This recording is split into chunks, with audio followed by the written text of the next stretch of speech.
kadiliman, nasa isip lamang. Kabilugan ng buwan sa kalaliman ng gabi. Balot ng takot, kasindak-sindak. Takbo, sigaw, ayan sa likod mo na. Takbo, sigaw, ayan sa likod mo na.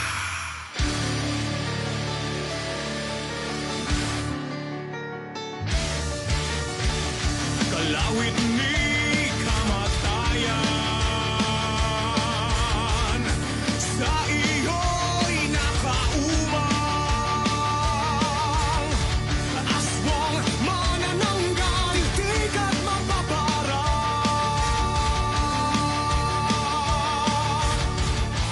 Kaluluwang ligaw, malignong uhaw, kampo ng kadiliman, nasa isip lamang.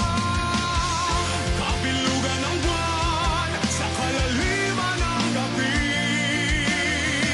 Balot ng takot, kasindak-sindak.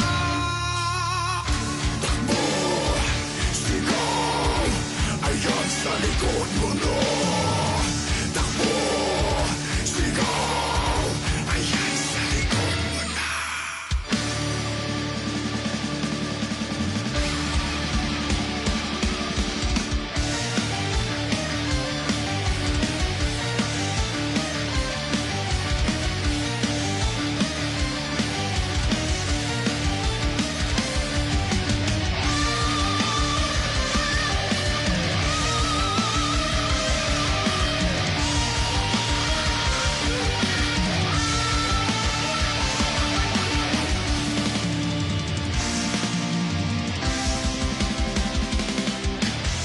Kabilugan ng buwan sa kalaliman ng gabi. Balot ng takot, kasindak-sindak. Kabilugan ng buwan sa kalaliman ng gabi. Balot ng takot, kasindak-sindak. Takbo, sigaw, ayan sa likod mo na. Takbo, sigaw, ayan sa likod mo na.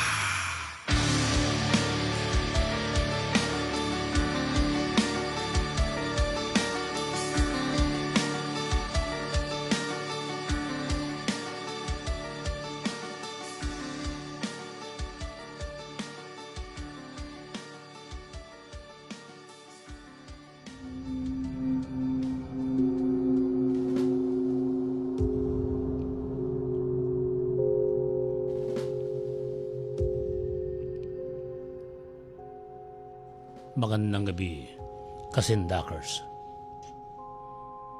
Ito ang bukod tanging Science of Paranormal Radio Show na katuwang nyo sa pagsaliksik at pagtuklas sa mga kababalaghan na ating nararanasan.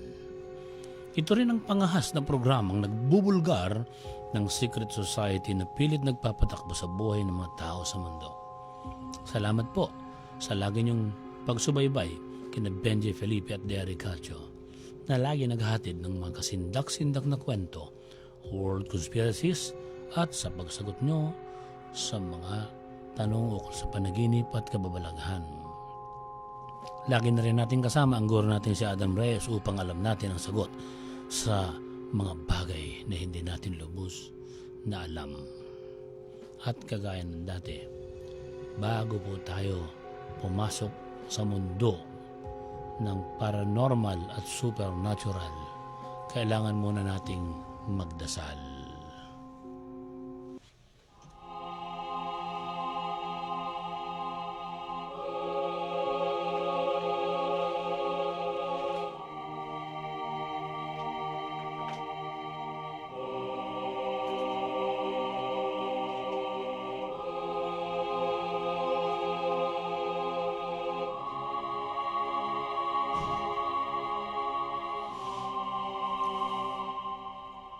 Panginoon, Lagi niyo pong buksan ang puso at isip ng aming tagapakinig. At sa lahat po ng aming pananaliksik, nais po namin ibigay niyo ang tamang senyales. Maraming salamat po sa palagi niyong pagbibigay ng biyaya sa amin lahat. At sana po ay tuloy-tuloy na ang pagtuklas sa bakuna sa COVID para matapos na ang kinatatakutan namin ngayon sa ating daigdig. Maraming salamat din po sa pagsubaybay ninyo sa amin lahat. Anuman ang iba't ibang paniniwalang pangrelihiyon namin, patuloy niyo kaming ginabayan sapagkat kami mga anak ninyo. Salamat po o Diyos. Amen.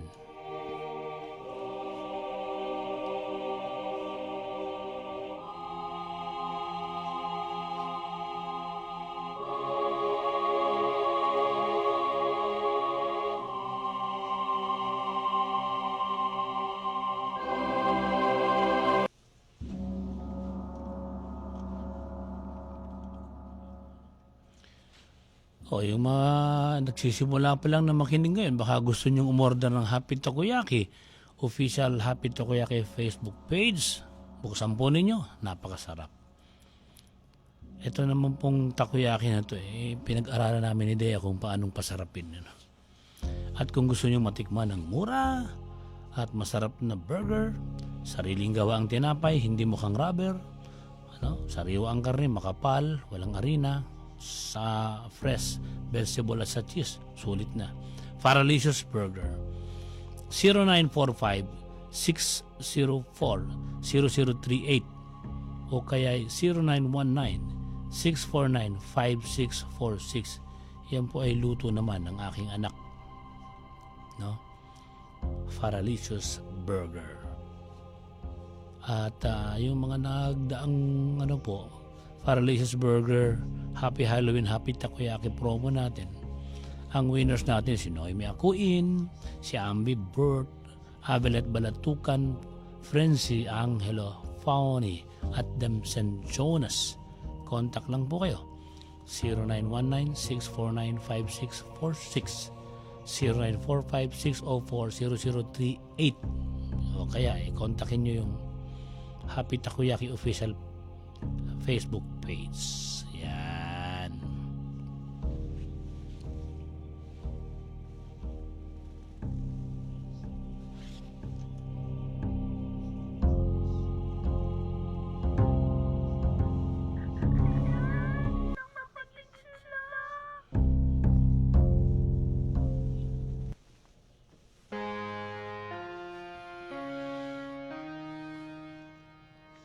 Ang mga dapat abangan ngayong gabi.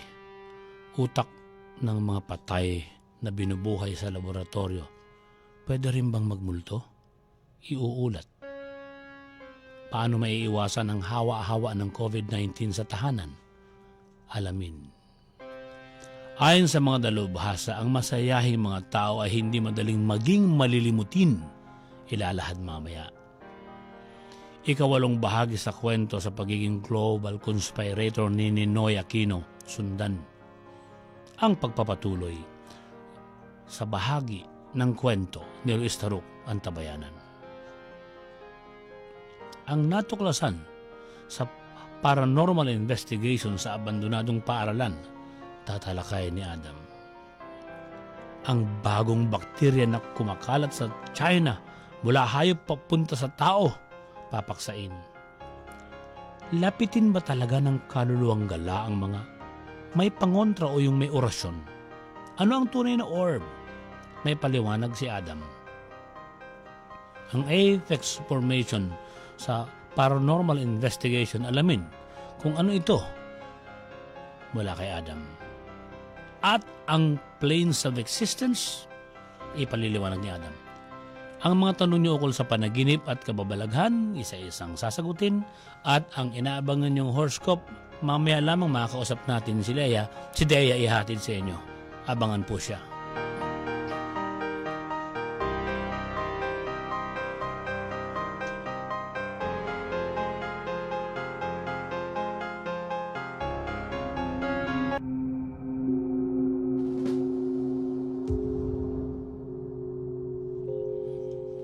Salamat sa Pletora na umawit ng kasindak-sindak.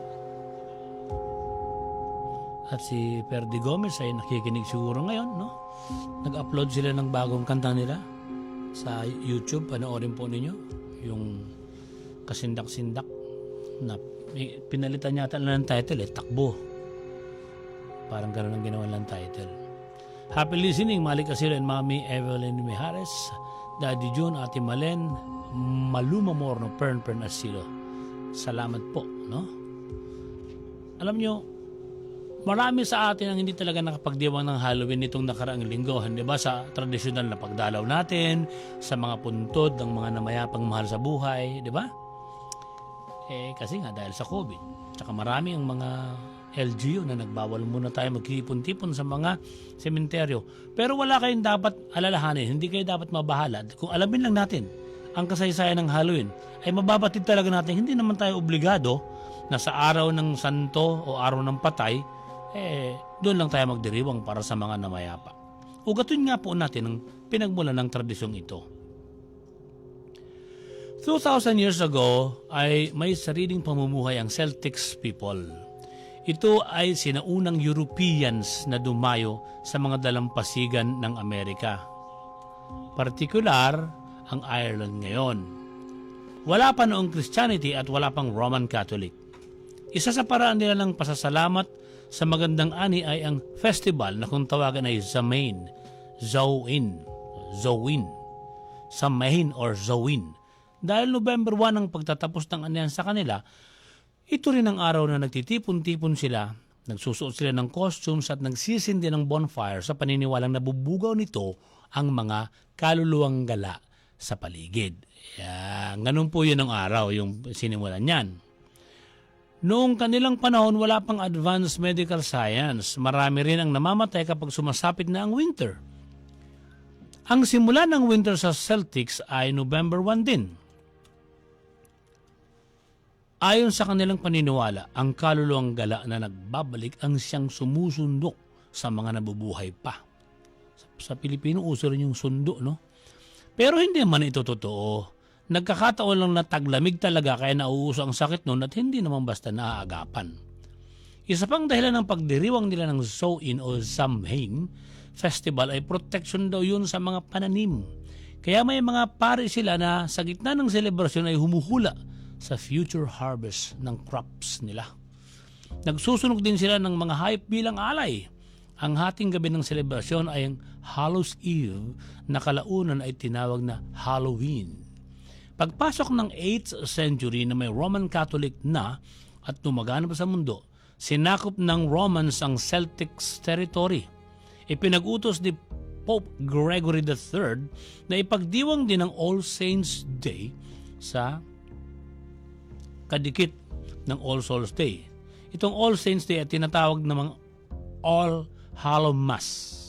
Yan. No? So yung All Souls Day ay pinagdiriwang ng 1. Ang kadikit na November 2, tinawag naman ni Pope Gregory na All Souls Day. Nais ng Santo Papa na pagsamahin na lamang ang tradisyon at kaugalian ng Celtics tuwing November 1 at ang May 13 na pagdiriwang ng simbahang Katolika sa araw ng martir na santo ay inilipat nila sa November 2. Yan. Walang ibang paliwanag kung bakit kinalimutan.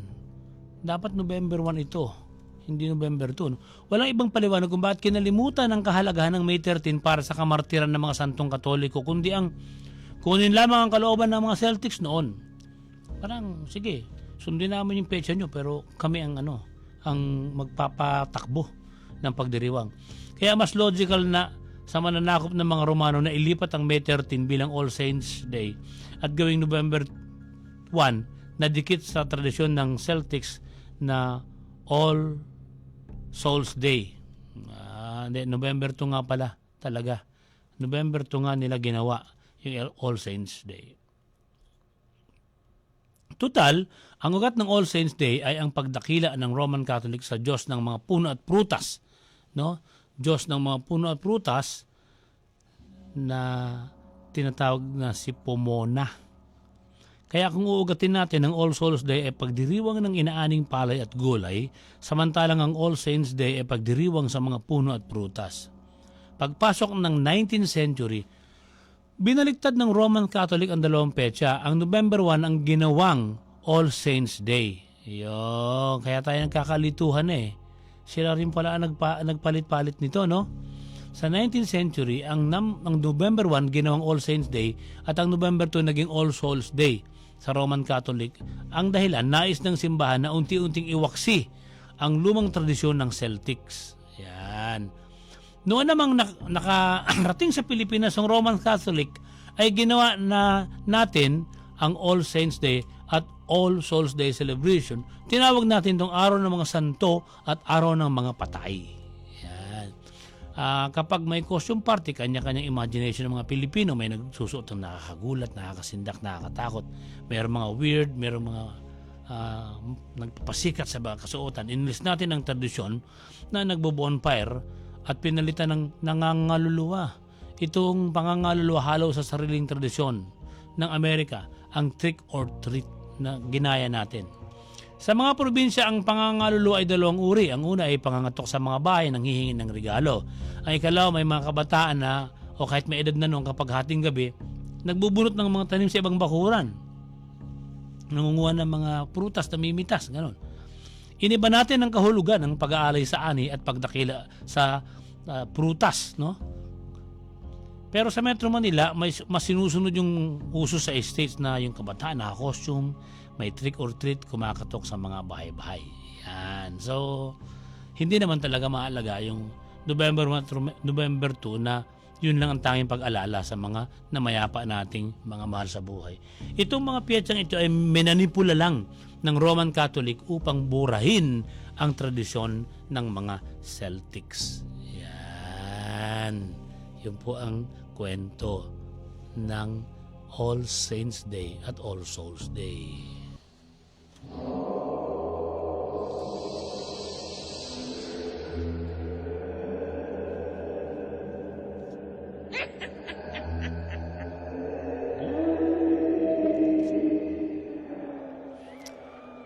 Ano nga ho ba ang resulta ng ghost hunting o paranormal investigation namin ng Vito Project sa pangunguna ni Adam bago ang undas? Kung natatandaan ninyo, nung huling-huling Sabado ako po ay narito bagong undas, kami po ay nagmamadaling magtungo sa isang abandonadong paaralan dyan lang sa Quezon City.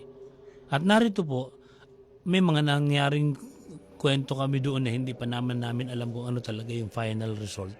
Na ikwento namin nga na may mga narinig kami, may mga anomalya, pero eto na yung kabuuang masasabi ng guro natin na si Adam tungkol sa naging pag-aaral namin o investigasyon.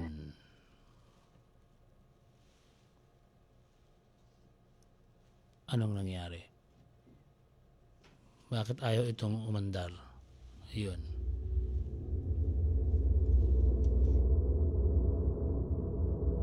Hi Benji, ito ang pinaka-final analysis ko dun sa mga nakuha natin or nasagap natin sa Flos Carmeli or sa abandonadong school. There are a lot of strange whispers and noises and sounds which were recorded on audio. Ang mga ito, napansin lang after the investigation was concluded and after we started to analyze yung footage for the first time. The sounds that we recorded can be primarily psychoacoustic. For example, yung phrase na simple lang. Siyempre tayo bilang mga Pilipino, maiintindihan natin yung word or yung sound na simple lang kasi kasama yun dun sa phonemes ng lingwahe natin. Pero hindi ibig sabihin na yun talaga ang tunog na yun. The same goes with all the other sounds. Kumbaga, these are sounds, yes. Sounds occur naturally in nature, yes. So, are they paranormal? No. They are anomalous, perhaps. Kaya sila naging anomalous dahil it seems those who were there during the time it was recorded, hindi nila maalala kung meron bang nagsalita or hindi sila sigurado. They attest na wala silang narinig or wala silang kumbaga walang ni isa sa kanilang nagsalita, pero this can simply be a case of imperfect or false memory. The same goes for all the other sounds. Kasi remember, pag sinabing psychoacoustics, there are lots of sounds being generated by nature, the environment, and everything. Even if some of them seem peculiar, even if some of them, halimbawa, like yung nakuha nung isang vlogger, parang nanggaling mismo sa loob ng room at tinest pa nga namin kung saan yung possible sound source, even if hindi ka agad matukoy kung ano yung nag-cause nun, it still remains only an anomaly. Iba kasi ang anomaly yung sa tinatawag na paranormal. Just because halimbawa hindi mahanap ang pinanggalingan immediately ng source of sound doesn't make a phenomenon paranormal. So, ang pinaka-findings is yung mga nasagap ng mga recording or yung mga electronic voice phenomenon and everything. These, yes, are anomalies. Some of them are very eyebrow-raising, pero hindi pa rin ito pasok dun sa criteria na kung tawaging paranormal. Because everything is still behaving the way it is supposed to be behaving. Everything is still following the system. There are sounds which can be caused naturally by the environment. People can interpret these sounds or hear these sounds differently because of their background via psychoacoustics. Napakaraming pwedeng mag-explain dito. It's just a matter of having more sophisticated equipment na pwedeng deploy in zero light and over a large area para matukoy kung saan nanggaling yung mga sound waves nito, pero they can still be explained. And in as much as they can still be explained, they are simply anomalous but not paranormal. Ito actually yung chapter 1 ng book na sinusulat ko, kung ano ba talaga ang ibig sabihin ng paranormal, kung ano yung criteria para matawag ang isang bagay na paranormal. Hindi porket hindi mahanap halimbawa kaagad ang source ng isang phenomenon, automatic paranormal na. Hindi yun ganon.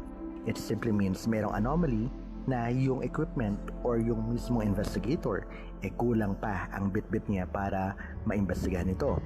Pero it doesn't make it paranormal. It simply means you need more equipment. You need a larger scope. You need more areas to be able to cover at the same time to be able to determine kung ito nga ba ay talagang paranormal or not. Pero as of now, all of these remain to be simply anomalies. So all of these can be created by what is natural and normal. Thank you Adam. At sabi ni James Lodoberial, hello daw. Salamat James. Si Dine sa Urin, nagwa-watch sila sa Pasita, Laguna. Thank you so much sa inyo. At si Jenaline Balverde, nagpapahay. Ismael Camposo Fudulig, good evening daw. Tapos si Ramilin Celestial, nasa Bacolod City sila ngayon, nanonood. Maraming salamat sa Celestial family. Si Ogid Laripazer Saur, si Ethes Graboso JB, yan, nakikinig din yan sa atin, maraming salamat. Tapos si Ned Portes, pa-shout out daw sa Cainta Rizal naman sila ngayon nanonood, thank you. Si Via Carilin, maraming salamat. At shout out daw yung pamilya na nasa Dasmariñas. Sabi naman ni Clarence, nasa Antipolo sila, hi daw. At si Rondel Ramos, nagpapahay din. Si Kael Dato Marbida, tinatanong mo yung Apex Astral Formation. Mamaya, may sagot sa iyo si Adam, abangan mo lang ha. Si Celso G. Medina de Beliana. Yan, si Jat Torres. O Jat, kumusta ka na dyan? Tapos si Shinji Raimako. Yan. Maraming salamat. Magaling daw tayo, Dea. Thank you. Thank you sa iyo, Shinji. Tapos si Jefferson Alejo. Yung Alejo family, binabati natin. Nakikinig silang lahat dyan. Tapos si Marlon Rami. Sa Mira family ito sa Bulusan, Sorsogon. Lagi yan nakikinig sa atin. Maraming salamat. Gerald Munda. Maraming salamat sa inyong pakikinig. Si Arvin Madragon Dilla sa Pangasinan naman sila na nag-i-enjoy ngayon sa pakikinig ng ating programa. Tapos si Hermogenes Quezada, good evening daw sa lahat ng Kasindakers. Thank you sa iyo, Mr. Quezada, sa pagbati mo sa amin lahat dito. At meron pa rin tanong dito, si Dante Villacorta. Kuya Chonks, Ma'am Dea at Sir Adam, pakitapik yung Holy Grail at Ark of Covenant. Maraming salamat and God bless. Uy, Res, hanapin nga natin yung, alam ko, yung Holy Grail at Ark of Covenant. Parang nasulat na namin to pero ang tagal na. Siguro mga 5 years ago pa. Sige, maraming salamat sa mungkahe mo, Dante. Hanapin namin ito. Si John Tudio naman, tatanong ko lang kung pwede niyong itapik ang brucellosis outbreak recently sa Lanzhou, China. Ito ay napapanahon, no? Napapanahon itong hinihingi sa atin na topic nitong si Janrel Tudio, no? Brucellosis outbreak. Okay. Sa report ng Hong Kong Standard, mahigit sa 6,000 tao na ang tested positive sa brucellosis disease sa Lanzhou, China. Paano ba kumakalat ang disease na ito? Ito ay infectious disease mula sa grupo ng bakterya na Genus Brucella. Nakakahawa ito sa tao at sa hayop. Ang pag-inom o pagkain ng hindi pasteurized o yung bang hilaw na dairy products ang madalas na sanhi ng infection ng bakterya na to. Ang brucellosis ay pwedeng kumalat sa hangin at sa direct contact sa hayop na infected nito.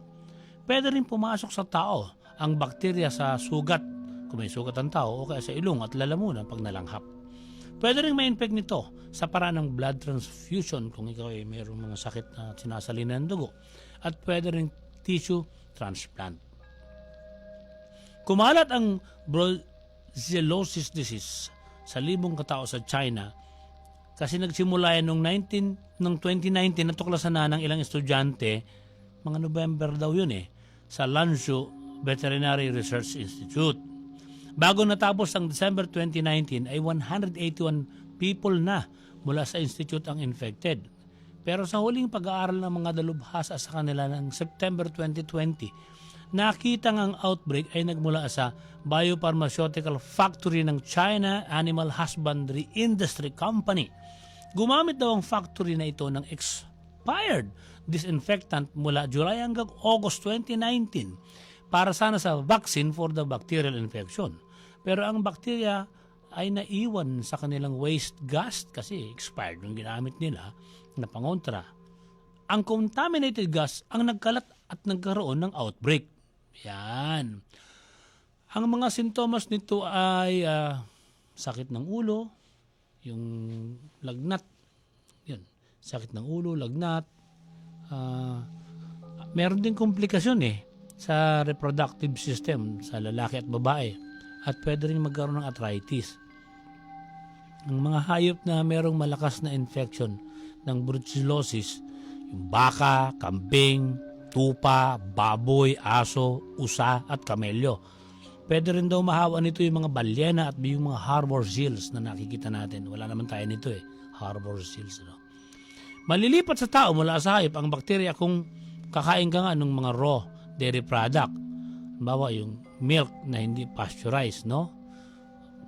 Tapos, pwede rin hindi masyadong naluto yung karne ng animal na infected. Pagkas kinain natin, buhay pa ang bakterya. Pwede rin namang kung nag-aalaga ka ng hayop, yung hininga niya, nahalalanghap mo rin, napapalipat sa'yo. Yung mga bakterya, no?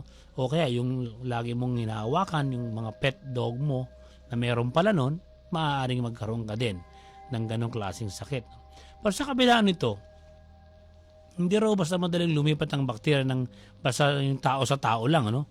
Ang mga nanay na nagbe-breastfeed, kung nagkaroon siya ng ganoong bakterya, madali niyang mahawa ang sanggol niya kasi hinihigop yung kanyang gatas. Pero yung tao sa tao, hindi pa nila masyado nakikitang magiging talamak Kaya huwag kayong masyadong mag-alala, no? At ano-ano ang mga bansa na talamak na ang meron nito? Southern Europe, Spain, Portugal, Turkey, Italy, Greece, sa Southern France, no? Sa Eastern Europe meron din, Mexico, sa South at saka Central America. Sa Asia, meron din, no? Sa Africa meron, in Caribbean, sa Middle East. No? Kaya yung mga Pilipino po na nasa isa sa mga bansang nabanggit natin, umiwas daw po kayo sa pagkain ng unpasteurized goat cheese. At saka yung mga pagpupunta kayo sa mga village, yung mga local cheese sila, iwasan daw po ninyo ang pagkain ng ganung bagay dahil hindi raw po madali pagka nagkaroon kayo nito. Ha? Okay.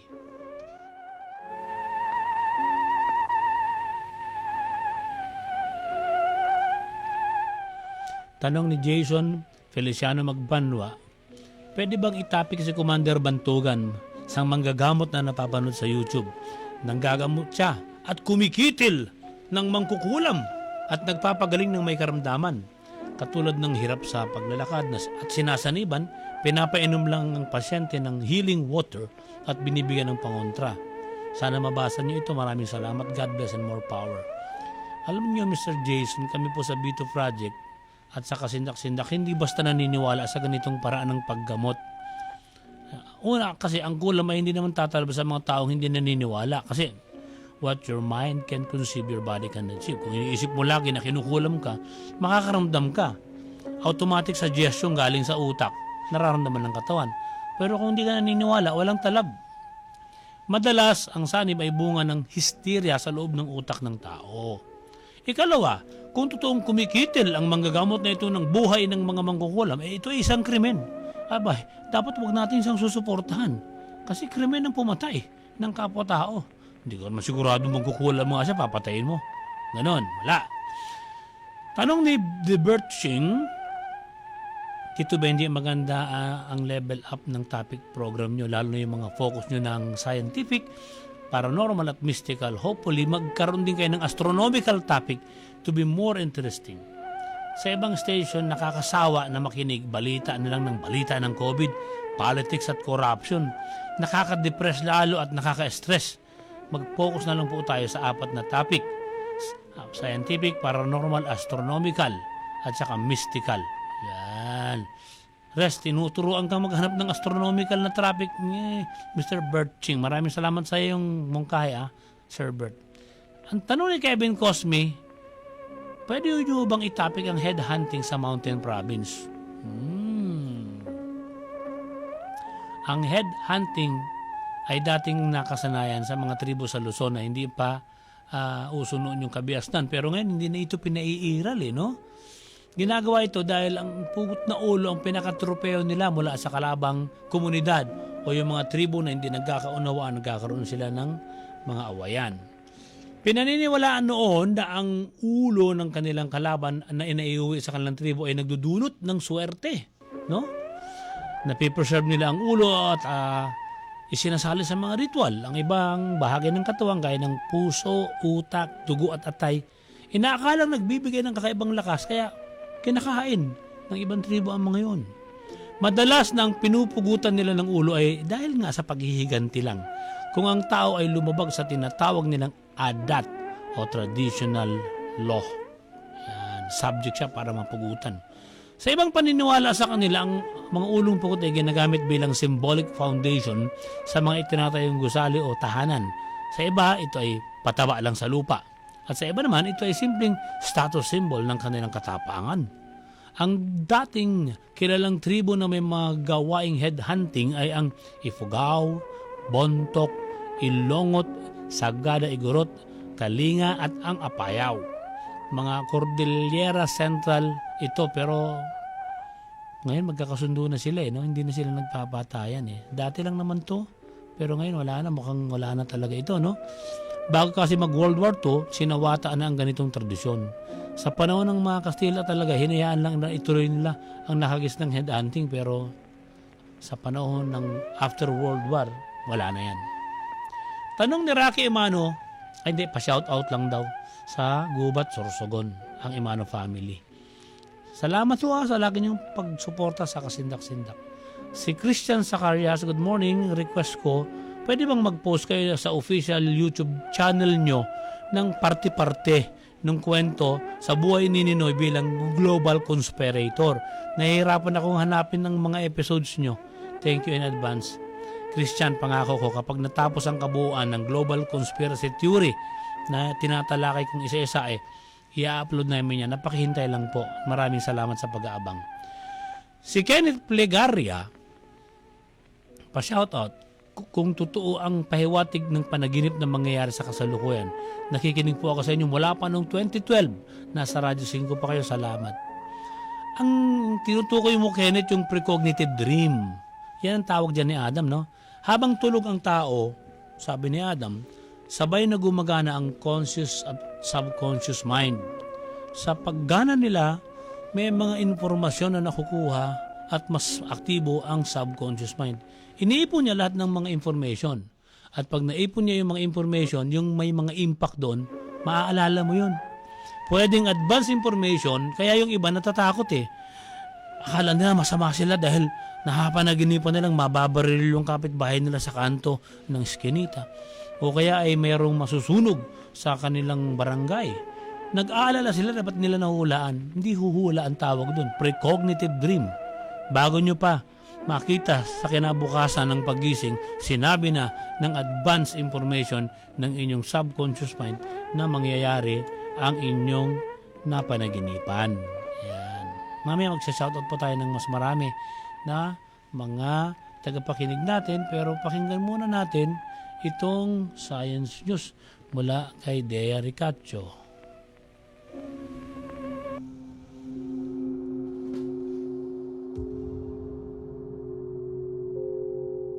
Narito na ang Science News ngayong gabi. Ang pagkalat ng COVID-19 sa mga tahanan ay pangkaraniwan at mabilis na nangyayari. Ayon ito sa isang bagong pag-aaral. Alam nyo na ibalita kamakailan na nagka-COVID ang actress at YouTube vlogger. For example, na si Alex Gonzaga at ang kanyang tatay, nanay, fiancé na si Mikey at kasama sa bahay na si Sophie. Ayon kay Alex, nahawaan silang lahat dahil meron daw isa sa kanila na kumain sa labas at nagpasa na ang virus sa kanilang lahat sa loob ng tahanan. Alam niyo mga kasindakers, hindi na tayo dapat magulat o masindak pa sa mga pangyayaring ito. Sa katunayan nga ang pagkalat ng COVID-19 sa mga miyembro ng isang tahanan. Matapos nga ang isang tao ay nahawaan, ay pangkaraniwan at mabilis na nangyayari pagkatapos magsimula ang sakit. Ayon nga ito sa isang bagong pag-aaral mula sa US Centers for Disease Control and Prevention o CDC. Dahil dito, ang taong na-expose o pinaghihinalaang merong COVID-19 ay dapat na ihiwalay bago matest at bago bumalik ang mga resulta ng kanyang COVID-19 test upang protektahan ang iba pang tao sa bahay. Ito ang pahayag ng pag-aaral na inilathala nitong Biyernes sa Morbidity and Mortality Weekly Report ng CDC. Because prompt isolation of persons with COVID-19 can reduce household transmission, persons who suspect that they might have COVID-19 should isolate, stay at home, and use a separate bedroom and bathroom if feasible. Bilang karagdagan, ang lahat ng mga miyembro ng tahanan ay dapat may suot na masks sa lahat ng oras. Sa lahat, sa mga common spaces o lugar kung saan nagtitipon-tipon ang mga tao. Ang pananaliksik na bahagi ng patuloy na pag-aaral nga ng CDC ay sinundan ng isang eksperimento o pag-aaral. 101 individuals na nahawaan na dati ng COVID-19 sa Nashville, Tennessee at Marshfield, Wisconsin ay kanilang nagather sa pagitan nga nitong buwan ng Abril at Setyembre. Kasama ang 191 individuals na iba pa na nanirahan sa kanilang mga kabahayan, ang mga nahawaan ay sinanay na mangolekta ng kanilang specimen mula sa mga nasal swab at saliva samples. Bawat araw sa loob ng 14 days yun bilang karagdagan, ang bawat isa sa kanila ay gumawa ng parang nagsulat sila ng diary ng kanilang mga nararamdamang sintomas araw-araw yan. Mabilis ang infeksyon. Mahigit sa kalahati ng mga tao roon o 53% na nirahan nga. Kasama ang isang taong merong COVID-19 ay nahawaan sa loob lamang ng isang linggo. Yun yung natuklasan ng pag-aaral. Ang 75% naman ng secondary infections o mga karagdagang impeksyon ay naganap sa loob ng 5 araw mula sa mga unang sintomas sa paunang pasyente. Ano ba ang mga dapat nating gawin mga kasindakers kapag may kasama ka sa bahay na nagkaroon o posibleng merong COVID-19? Sinagot ito ng Department of Health sa kanilang website na doh.gov.ph. Kapag na-click mo ang Beat COVID-19 na tab o menu tab sa website, makikita ang gabay sa publiko na link. I-click nyo po ito at narito ang kanilang mga alituntunin. Number 1, siguraduhing magagabayan at matutulungan mo ang iyong pasyente na sumunod sa payo ng kanyang doktor. Number 2, kung maaari, ang mga tao lamang na maaaring tumulong sa pasyente ang panatilihing kasama niya sa bahay. Ang ibang kasama sa bahay ay dapat munang ihiwalay ng kwarto sa pasyente, lalo na itong mga matatanda at mga taong mahihina ang resistensya. Limitahan din ang pagtanggap ng mga bisita. Pangatlo, siguraduhin maayos ang daloy ng hangin sa bahay na pinananatilihan ng pasyente. Ika-4, maghugas ng kamay ng mabuti at madalas gumamit ng sabon at tubig sa loob ng 20 seconds. At kung walang sabon at tubig, gumamit ng alcohol-based na sanitizer. Iwasan ding hawakan ng mata, ilong at bibig lalo kung hindi pa hugas ang kamay. Number 5, gumamit ng disposable na face mask, gown at gloves kapag hahawakan ng pasyente. Siguraduhin namang maayos itong itatapon at hugasang muli ang kamay pagkatapos nito. Iwasan mo nang makisalo sa pasyente sa paggamit ng mga kagamitan sa bahay gaya ng plato, baso, tasa, kutsara, tinidor at iba pa. Pang-7, linisang mabuti ang high-touch surfaces gaya ng counters, yung ibabaw ng mesa, doorknobs, mga telepono at iba pa. Araw-araw yan, no? Linisan din ang mga surfaces na may dugo, body fluids o iba pang excretions. Ika-8, hugasang mabuti ang labahin. Agad hubarin ang mga damit o beddings na may dugo at iba pang secretions. Gumamit ng gloves sa pag-alis ng mga ito at hugasan agad ang kamay matapos alisin ang gloves sa kamay. Number 9, ilagay ang lahat ng mga disposed gloves, gowns at face masks sa isang hiwalay na lalagyan o plastic bago itapon kasama ng iba pang basura. Maghugas pa rin ng kamay pagkatapos. Ika-10, bantayang mabuti ang sintomas ng pasyente. Kapag mas lalong sumasama ang kanilang lagay, tawagan agad ang kanyang doktor. Siguraduhin ipagbigay alam muna sa doktor na ang pasyente ay posibleng infected ng 2019 nCoV. Sa kabutihang palad, gumaling naman ang aktres na sila Alex Gonzaga at ang kanyang mga pamilya matapos nilang mag-quarantine. Nagalak siya dahil kasali sila sa mga taong gumaling mula sa COVID. Ang payo niya sa kanyang mga subscribers at sa lahat ng mga Pilipino, consult doctors, take good care of your body, boost your immune system, take lots of vitamins, always gargle, take a lot of rest, and start quarantine immediately once you know that the person you've came in contact with is positive.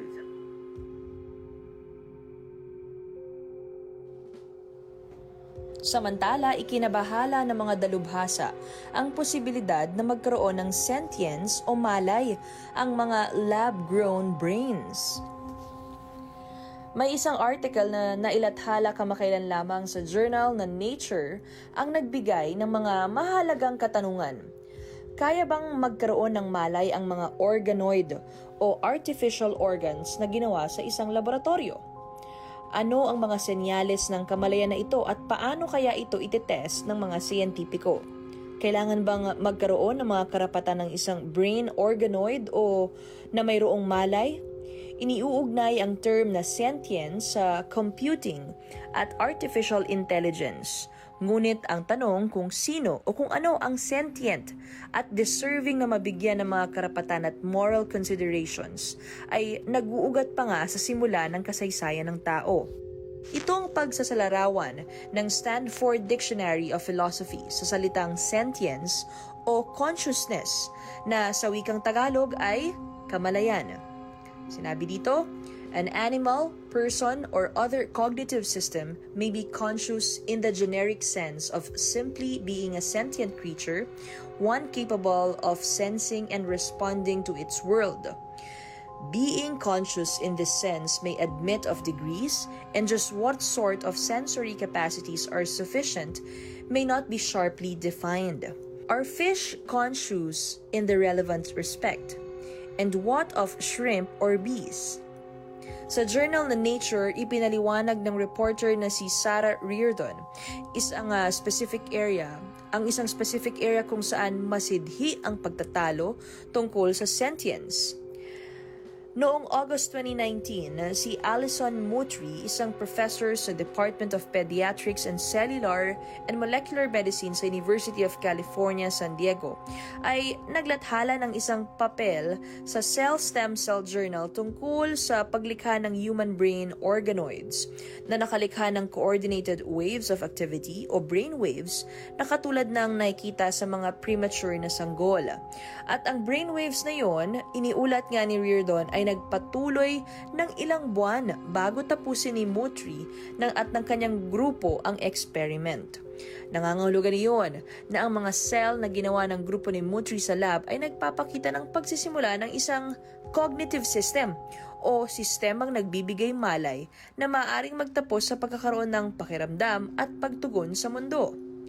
Sumangguni naman si Reardon sa iba pang mga katulad na pag-aaral sa Nature at kanyang nalaman na matapos magkaroon ng mga experiment tulad nga ng kay Moultrie, ang mga scientists sa US National Academy of Science, Engineering at Medicine ay nagnais na magtatag ng patnubay upang gabayan ang makataong paggamit ng mga brain organoids at iba pang mga eksperimento na maaaring magkaroon ng kamalayan, tulad ng mga patakaran na sinusunod ng mga mananaliksik kapag pinag-eeksperimentuhan ang mga hayop. Sa nagpapatuloy na pag-aaral na ito na nagsimula nitong nakaraang Hunyo, sinusuri ng isang komite ang lahat ng nauugnay na pananaliksik sa mga pagtatangkang sagutin ang mga katanungang etikal na nauugnay nga sa brain organoid at mga human-animal chimera o mga nilalang o kasangkapang may pinagsamang parte ng tao at parte ng hayop. Ito ang ilan sa mga katanungan, paano matutukoy o makikilala ng mga mananaliksik ang pinahusay o malataong kamalayan sa isang chimeric na hayop? Ang mga research animals na may pinahusay na mga kakayahan ay dapat bang tratuhin na naiiba kumpara sa mga tipikal na hayop? Ano ang mga naaangkop na paraan para itapon ang mga ito? Gaano ba kalaki o kakomplikado dapat maging ang mga brain organoids bago nito makamit ang makataong kamalayan? Dapat bang magbigay ang mga pasyente ng kanilang malinaw na pahintulot para magamit ang kanilang mga cell upang lumikha ng brain organoids? Sa kabila ng palaisipan na naidudulot ng ganitong uri ng experiment, sinusuportahan pa rin nga raw ito ni Professor Moultrie. Paliwanag naman ni Reardon, Moultrie and many other neuroscientists think that human brain organoids could be the key to understanding uniquely human conditions, such as autism and schizophrenia, which are impossible to study in detail in mouse models. To achieve this goal, Moultrie says he and others might need to deliberately create consciousness. Ang iba pang mga masalimuot na bahagi ng pagsasaliksik ay nagsasangkot nga ng muling pagbuhay ng mga namatay na utak. Ngunit iba pa raw ito sa kamalayan na artificial na nalikha ng tao. Ang mga test para sa sentience ay maaaring magsama ng mga mathematical models na bumabatay sa density o kakapalan ng mga neuron o mga medical scans ng brain activity. Ito ang paliwanag at pagtatapos ni Professor Reardon. Ang pagiging positibo ay maaaring mabawasan ang pagkawala ng alaala sa pagtanda. Siyempre, gusto natin na tumagal ng mas mahaba pang buhay ang ating mga alaala, ngunit maraming mga physical at emotional factors ang nagdudulot nga ng negative effect sa ating memorya habang tayo nabubuhay. Ang isang bagong pag-aaral na nailathala sa journal na Psychological Science ay natuklasan na ang mga taong masigla at masayahin o ang mga tinatawag na mga psychologists na may positive affect ay mas maliit ang tsansang makaranas ng paghina ng memorya habang sila ay tumatanda. Ang impormasyon na ito ay nagdaragdag sa isang lumalaking koleksyon ng pananaliksik sa papel na ginagampanan nga ng positive affect sa healthy aging. Ang isang grupo ng mga mananaliksik ay sinuri ang datos mula sa 991 na middle-aged and older adults sa Amerika na lumahok sa isang pambansang pag-aaral na isinagawa sa 3 time periods. Ito ay sa pagitan ng 1995 at 1996, 2004 at 2006, at 2013 to 2014. Sa bawat experiment ay iniulat ng mga kalahok ang isang hanay ng mga positibong emosyon na kanilang naranasan sa nakaraang 30 days. Sa huling 2 pag-aaral, nakumpleto din ng mga kalahok ang pagsubok ng memory performance. Ang mga test na ito ay binubuo ng pag-aalala o pag-alala ng mga salita pagkatapos na maipakita ang mga ito at muling makalipas nga ang 15 minutes. So sinuri ng mga researchers ang ugnayan sa pagitan ng positive affect at paghina ng memorya na kinukonsidera ang edad, kasarian, edukasyon, depression, negative affect o negatibong emosyon at extraversion o pakikisalamuha sa ibang tao. Our findings showed that memory declined with age. Ito nga ang sinabi ni Professor Claudia Hayes ng Northwestern University at senior author ng naturang research paper.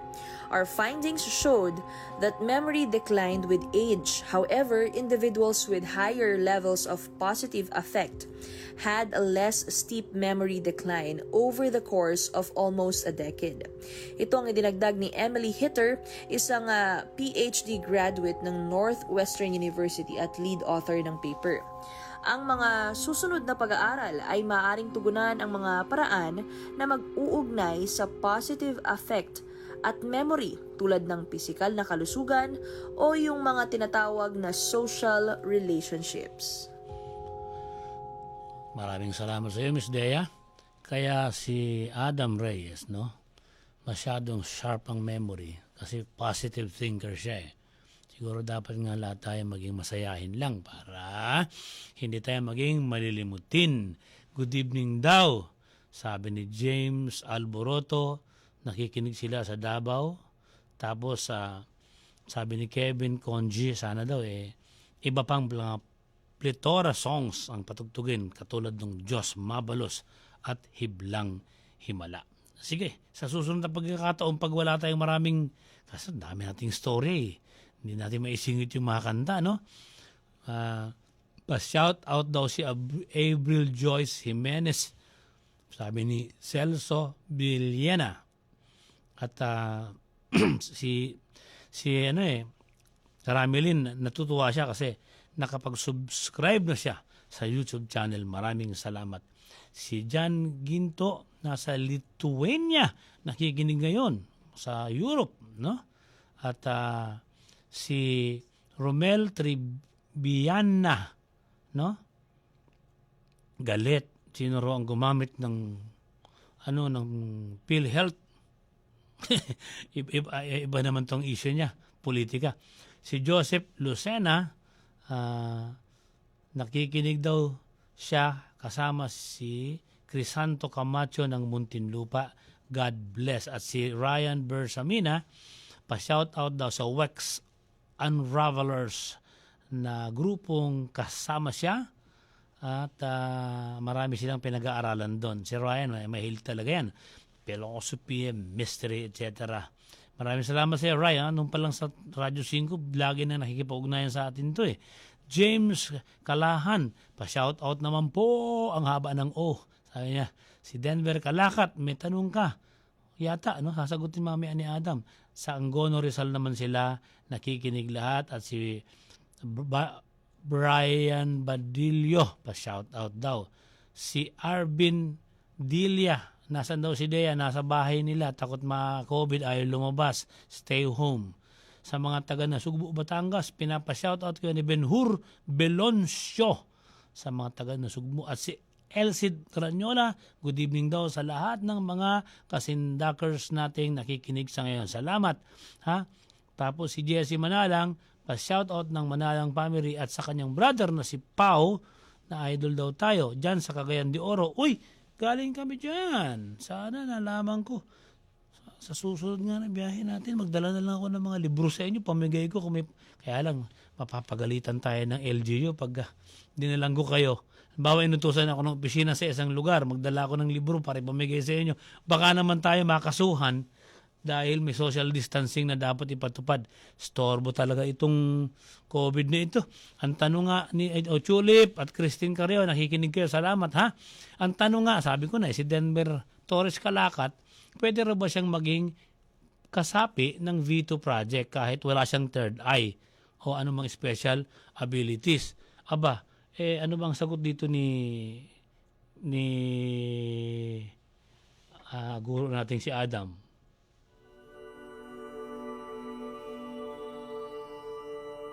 Good evening, Denver. Most definitely. Pagdating sa V2, ang habol or ang pinaka-focus dito ay yung tinatawag na paranormal observation.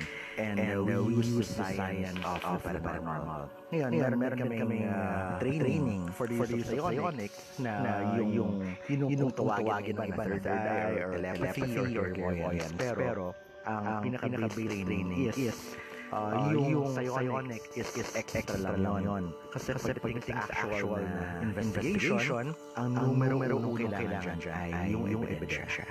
Pero to answer your question, no, it is not necessary.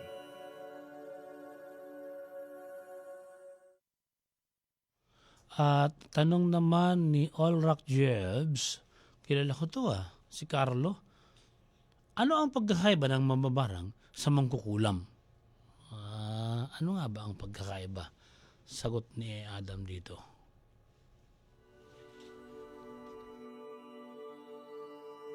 Hi Carlo, ang mambabarang, ito yung mga sinaunang assassin nung mga time ni na Lapu-Lapu, kumbaga bago dumating yung mga Kastila.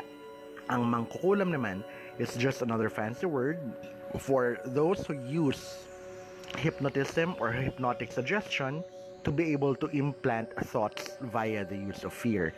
So, pag sinabing mambabarang, assassin yan.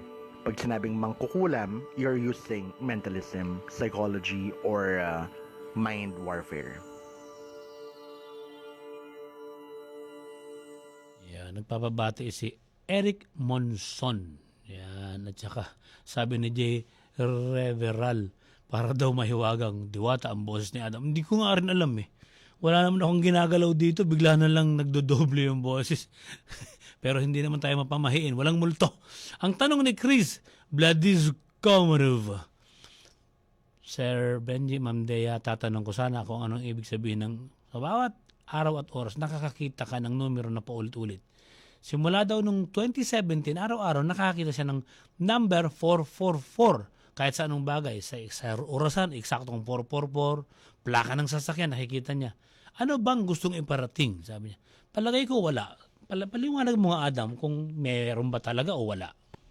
Good evening, Chris. Ngayon, yung nakikita mo palagi na numerong 444, kahit saan ka tumingin and everything, it is not the case na yun yung binibigay na senyas sa'yo ng universe. Ito yung tinatawag na apophenia. Ang apophenia, kasama ang numerology, basically, yung mind natin mabilis makapag-detect ng mga patterns or sequences or number combinations anywhere we are. So, it is not the case na palaging pinapakitaan ka nun. It is more of naka-prime na yung subconscious mind mo na makita or ma-recognize yung mga numerong yon. Kung halimbawa, sa 100, maraming mga iba't ibang numbers. Merong 555, merong 626, may 727, may 999, may 666.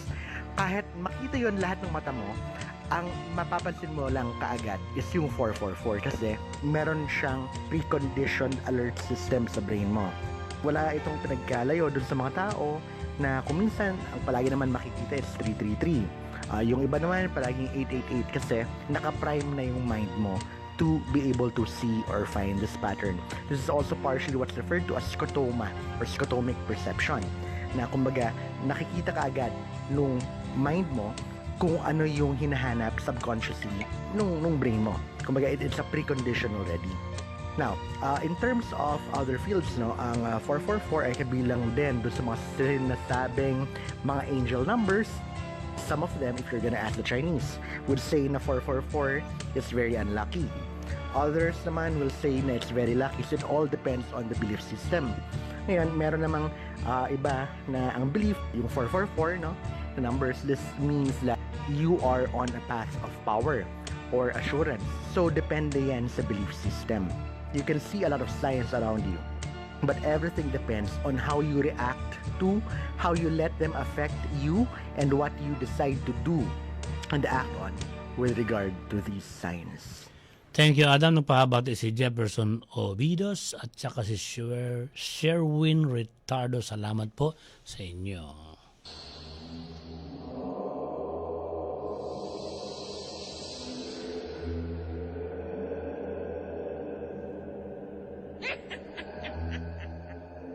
May nakikita ba kayong multo? May nararamdaman ba kayong masamang espiritu? Meron ba kayong kahilakot na panaginip? O nakataroon na kayo ng UFO? Inaakala ba niyong may duwende o maligno sa bahay niyo? I-like niyo ang aming Facebook page, facebook.com/kasindak, at doon ay pwede kayong magkwento ng karnasang nakasisindak. Pwede rin kayong mag-iwan ng mga kwento at mga tanong tungkol sa panaginip at kababalaghan sa youtube.com/kasindaksindak-official, youtube.com/kasindaksindak-official.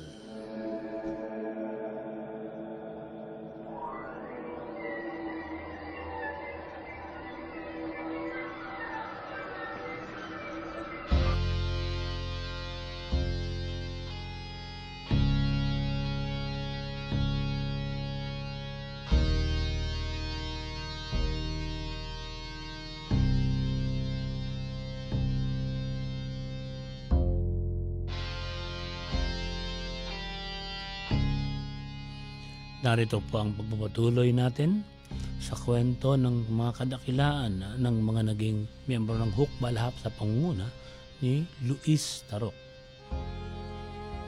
Sabi ni Luis, habang papalapit siya sa tao, nararamdaman niyang tinatanggap siya ng buong puso dahil sa kanyang itinatag na Hukbalahap, hukbong bayan laban sa Hapon. Noong hindi pa nagsisimula ang kanilang laban at nakikita niya ang kahirapan, sinasabi niya sa mga tao, bakit hindi kayo magkaisa at lumaban? Pero walang nakikinig sa kanya. Nawawalan daw siya ng gana, pero kalaunan ay unti-unti niya napagtatanto na ang ideya ng sosyalismo ay hindi lang sa pananalita, mga ideya at masa. Ito ay nagiging mga mukha, mga kakilala, mga kamay na nagkakadaupang palad, pamilyar na mga boses at kanya-kanyang kilos na nakikita niya at natutuklasan niya ang sangkatauhan. Ang kilusan ay nakita niyang hindi na mga ideal na forma kundi mga taong kumikilos at nagsasakripisyo. Tinatanggap daw siya ng mga tao hindi dahil sa kanyang mga talumpati kundi itinuring siyang kaisa nila. Marami raw siyang pagkakamali sa giyera. Sinasabi sa kanya ng mga nakakalam na dapat niyang ituwid ang mga maling kasamahan dahil ang kanyang kahinaan ay magiging kalakasan ng kalaban. Malambot ang puso ni Luis. Nung bata pa nga siya, may namatay lang na manok, no? Umiiyak na kagad siya, no? Biruin mo, pagka may manok na namatay, umiiyak siya. Pero sa panahon ng Hukbalahap, siya na ang nag-uutos sa mga tauhan niya para pumatay ng mga taksil na espiya at kaaway ng mamamayan.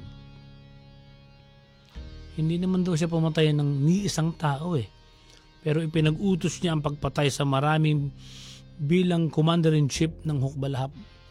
Inaako niya ang responsibilidad na ito dahil inako niya rin na maging kinatawan ng kagustuhan ng mga tao. Noong una magkakilala sila ni Pedro Abad Santos, hindi niya nakita ang tamang sistema. Kaya marami siyang kasamahan na naging individual ang katangian at bahagyang naapektuhan ang kanilang pagkakaisa. Kaya kapag sinisisi siya ng mga kasamahan, tinatanggap niya at itinutuwid ang pagkakamali. Kailangan niya raw na patatagin ang demokratikong pagkakaisa. Hinati niya sa maraming distrito ang kanilang samahan.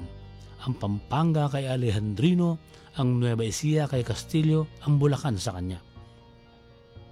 Ang kanilang headquarters ay palipat-lipat ng mga baryo, kung di man sa mga latian. Ang bawat opisina nila ay typewriter lang at bubong pwede na, pero yun ang malaking bagay kung bakit sila nagtagumpay. Mabilis sila nagpapalit ng kuta. Bilang gerila, palagi nakataya sa hukay ang kanilang buhay. Sinapit din ni Luis ang gahiblang pakikipagharap kay kamatayan. Lumundag siya sa mataas na bakot, nagpatihulog sa mga bangin, gumapang para sa kaligtasan. Kaya ang pagsulat niya raw sa aklat na Born of the People, ang nasa isip niya ang bawat kasama at hindi ang sarili dahil sila'y nagkakaisa at iisa. Sabi ni Luis, naging maligaya rin naman sila sa gitna ng hirap ng gera dahil mahirap din naman sila bilang manggagawa at magsasaka. Kaya lang ang pagkakaiba, ang hukbalahap may kalayaan at demokrasya at may matibay na kapit-bisig ng pakikibaka. Marami sa kanila ang natutulog sa ulanan, gumagapang sa putikan, nagugutom, nagkakasakit, pero palagi nakararamdam ng kakaibang sigla dahil alam nila na hawak nila ang kanilang kapalaran. Sa gitna ng ganitong pagmumuni-muni, sila ay umahawik.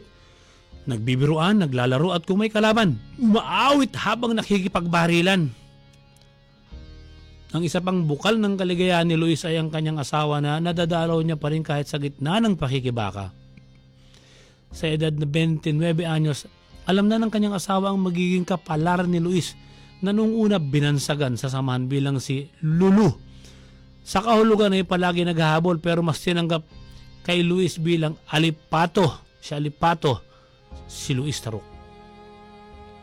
Salitang Kapampangan na ang kahulugan ay mitsa ng apoy na nag-aalab. Pagka meron kayo sinisindihan sa bakuran ng mga basura, may mga lumilipad na alipato, yun ang mitsa. Ang kalayaan daw ay pinakamasayang mararanasan sa gitna ng kagipitan. Isa pang nagbibigay ng sigla sa kanyang pakikibaka ay ang kanyang nakababatang kapatid na si Peregrino sapagkat sumali rin ito sa hook. Bilang nakatatandang kuya, palagi niyang pinangangaralan si Reg na tapusin ang pag-aaral kaya naging guro ito. At nung magturo si Reg sa Laguna, nagkaroon ng giyera. Nung nagle-lecture siya tungkol sa socialism, nakaupo raw sa sahig ang batang si Reg pero nakikinig. At minsan sinabi nito, paglaki ko, sasapi rin ako sa inyo. Pero nung sumapi si Reg, hindi dahil sa pangako lang, kundi may talinong taglay. Bago ito naging hook, kasapi na ito sa League for the Defense of Democracy. Ginawa si Reg na Reserve Army Officer ng PhilAm Forces. Pero nung bumabagsak na sila sa Bataan, hindi sumuko si Reg kundi pumunta sa hook at sinabi ni Reg kay Luis na mas epektibong lumaban sa piling ng hukbalahap. Masaya si Luis na may kapamilya siya, bagamat ang tahanan nila ngayon ay ang kabundukan at ang kanilang pinggan ay dahon ng saging na lamang. Sa kabila ng ganitong kasiyahan, pinatatatag pa rin si Luis ng kanyang isip.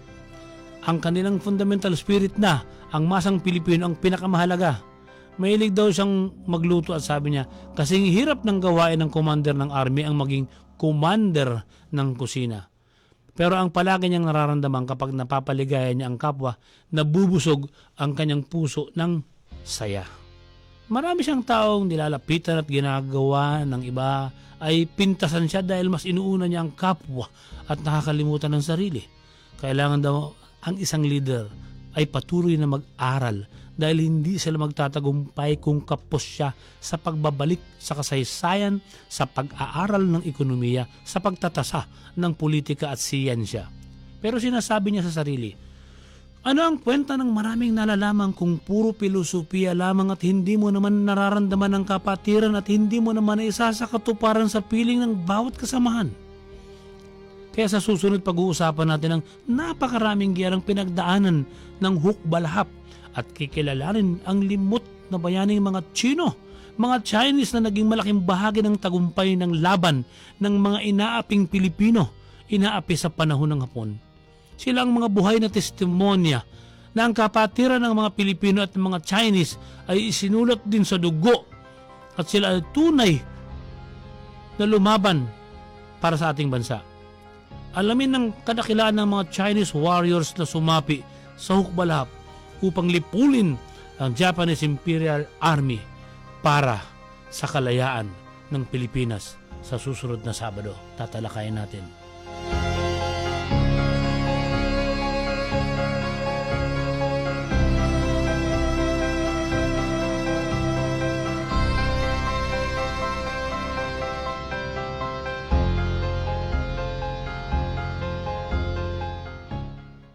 Sabi ni Ed Ranyola, Elcid Ranyowa, mahina daw yung volume ko. Mahina ba?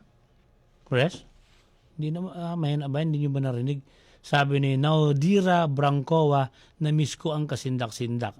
Ang sabi ni Ferdy Gomez, magandang gabi.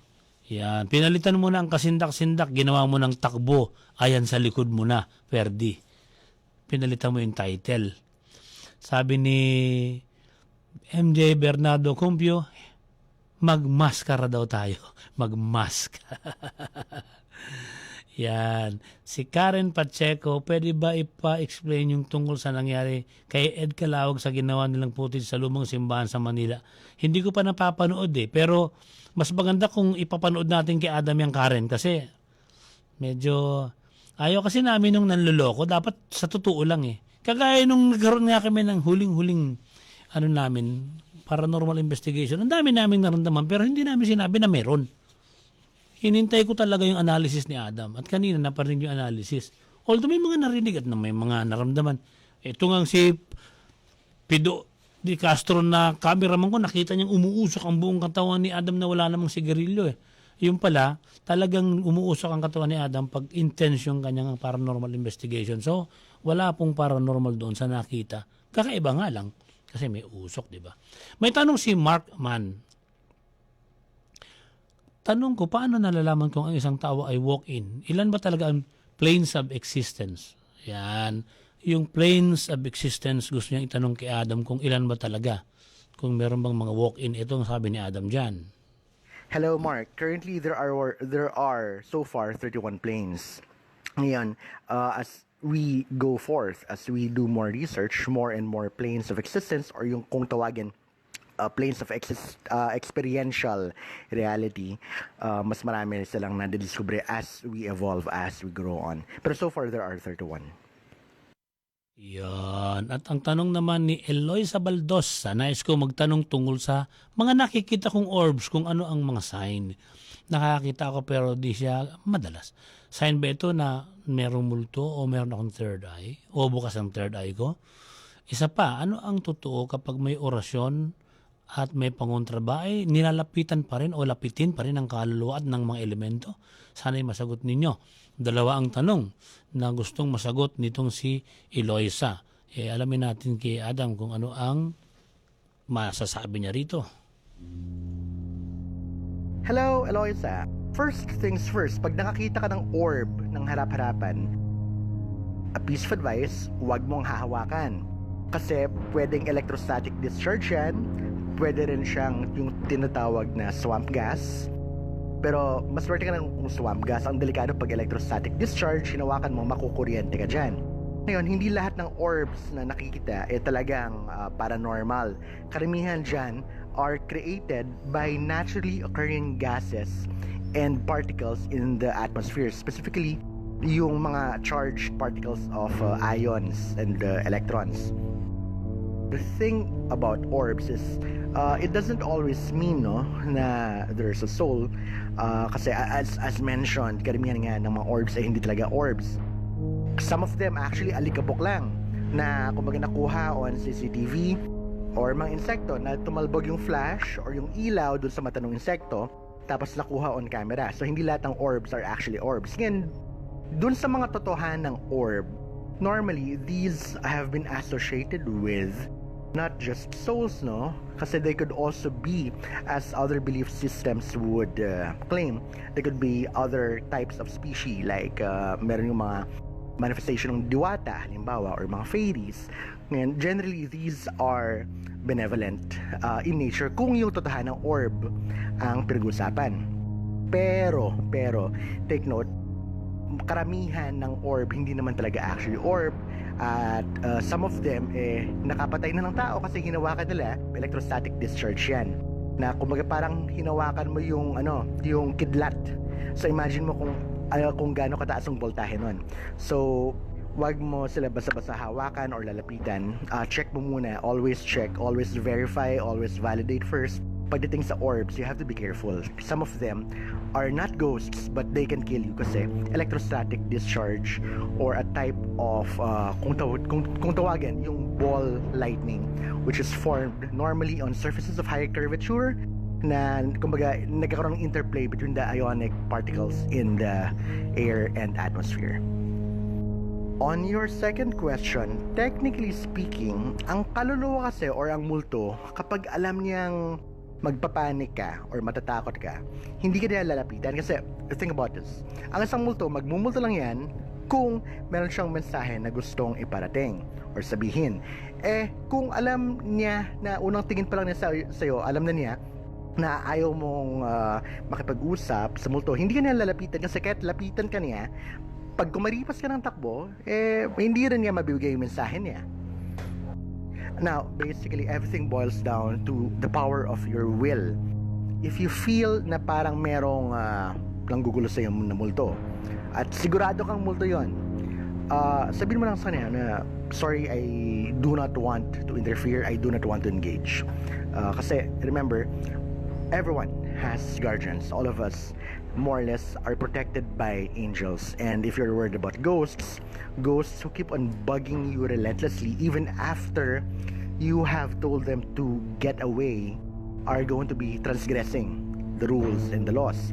So, that's one thing you can do for now. And for the further and more advanced techniques, you can message your concerns in detail sa Kasindak-Sindak page, or you could message me directly sa email ko.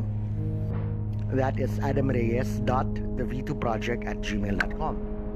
Bigay mo lang sa akin details kasi there are some cases naman na depende yan dun sa nakikita mo na kaluluwa. Kasi sometimes, hindi siya simpleng kaluluwa. Sabihin natin, actual siya na kaluluwa. Sometimes, you are dealing with something more sinister, something on the diabolical or on the demonic level. So, kung ganito yung case, message me the details dun sa email na binigay ko and I will assist you. Thank you so much sa iyo, Adam. At matagal nang nakikinig sa atin itong si Jessica AQ, no? Si Jessica AQ ay fan daw ng Kasindak-Sindak since 2013. Thank you at nagbalik ka, Jessica, sa pakikinig sa amin. At ang tanong mo ngayon, last year na experience mo na nakita mo sumakay ang friend mo sa jeep. Pero, nung nakita mo siya, abay nasa ibang lugar para siya that time, no? Hindi mo siya dapat nakikita sumasakay din sa jeep. Gusto kong itanong ito kay Adam, pero sa akin, ang tingin ko dyan, doppelganger. Ang doppelganger, hindi multo ginagaya itsura mo, hindi gano'n yan. The other side of you, the other self. Baka merong isang kondisyon yung kaibigan mo na kailangang pumunta ron sa lugar na nakita mo siya, pero hindi siya umalis doon sa isang lugar kung nasaan talaga siya dahil baka may obligasyon siya doon. Mas magpapaliwanag sa iyo si Adam tungkol dito kung itatanong natin kay Adam kung ano ang nangyari sa kaibigan mo, Jessica AQ. Pero maraming salamat sa iyong pagbabalik sa pakikinig. Tanong naman ni Kael Dato Marbida. Good evening, Sir Benji at Ma'am Day at Sir Adam, sa lahat ng mga kasindakers. Good evening. Tatanong ko lang po, sa latest ghost hunting niyo po ba, have you tried the Apex Astral Formation? Ano po ito? At gaano ito kadelikado? Paliwanag ni Adam, Kael. Hi, Kael. Actually, I didn't use Apex. Ang Apex Astral kasi, you need 3 or more people. Kaya ito ginagamit is para may check and balance. Kaya lang, it is risky kasi 3 or more ang papasok ng sabay-sabay and magkakakitaan kayo on that plane. Okay, so it's not really that safe. Especially if you're dealing with that many energy signatures. So yung ginawa ko is not Apex Astral. I was planning to, but I did not push through with it. Ang ginawa ko lang is I just used basic psychometry or kumbaga enhanced psychometry dahil imbes na kamay ko lang, ginamit ko is buong katawan ko. Ito yung sinasabi ko na ang mga members ng V2, we know how to use yung psionics. So yung mga palaging nagsasabi na puro lang gadgets ang alam namin, the gadgets are only step one. Kumbaga, pagdating sa psionics, pagdating sa clairvoyance, telepathy, we use these. We actually even practice these if and only if kailangan sa case. Kasi pagdating sa investigasyon, ang punot dulo niyan is ebidensya. Anong ebidensya ang maipapresent mo? Ngayon, pag gumamit naman kami ng psionics, sure, you can have a very clear message and everything, but it will not hold kasi it is not counted as evidence. So, ang kinukuha ko is yung first, step 1 muna, rule out the normal. If kailangan na nung case, that is the only time that I use that. Pero lahat kami sa V2, we are trained, kumaga sanay kami gumamit nun kung kailangan lang. Pero ang pinaka-base rule of thumb namin is gather muna ng ebidensya. Thank you, Adam. Nagtatanong si Felix Dominisak. Bakit daw kinaumagahan, napapalaginipan niya ng gabi, pagising niya, hindi nakakalimutan niya. Maraming mga panaginip ang tao bawat tulog, no? Pero alam mo, Felix, hindi naman masama kung nakakalimutan mo lahat. Ang maipapayo ko sa'yo, pag meron kang natandaan, sulat mo. Pwede kasi ang tao bago matulog maglagay ng lapis at saka ballpen sa ilalim ng kama o sa ilalim ng banig. Pagkagising mo, bago ka pa tumayo, sulat mo na yung mga naalala mong panaginip. Kung merong importante kang gustong itanong, may papadala mo kay Dea yung tanong at mahasagot ni Dea. Kasi kung hindi mo nga alam ang panaginip mo, hindi mo rin nga malalaman kung anong dapat itanong, di ba? Salamat, Felix, sa pagtatanong mo. At si Ogid Laripakzerauso. Napanood ko yung pelikula ni Maggie de la Riva. Isa daw ako sa actor doon. Opo. Ikwento niyo ang mga pangyari sa mga binitay na suspect sa susunod na pagkakataon po. Sa susunod na pagkakataon po. Dahil ito mas mahalaga kung malaman ninyo kung bakit ang buong mundo ay pinanghihimasukan ng mga secret society.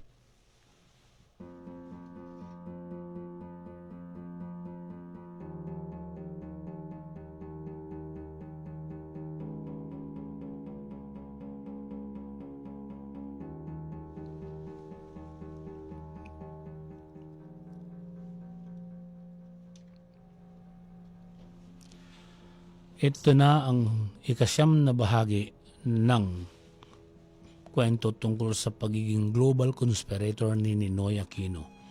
Nitong nakaraan ay tinalakay natin ang mga posibleng mastermind sa pagpaslang kay Ninoy Aquino sa tarmac ng Manila International Airport noong August 21, 1983. Narito ang isa pang suspect batay sa pagtatasa ni Eric San Juan sa kanyang aklat. Sila ang may kagagawan. Sinabi ng American critic na si Gary Richard Arnold sa artikulo niya sa Times Magazine noong September 5 hanggang September 11, 1983 issue. There can be little question that Benigno Aquino was killed by a trilateral trigger man operating through the CIA or its Asian surrogates. For years, the CIA has been involved in the toppling of free world leaders. Their modus operandi has always been to make it appear as though they were against the communists and in favor of freedom. But the truth is the exact opposite. Sinabi ni Arnold na ang globalist ay walang pakialam kung walisin man nila si Ninoy, kung ito ay alang-alang sa ikatatagumpay ng hangad nila na one world government.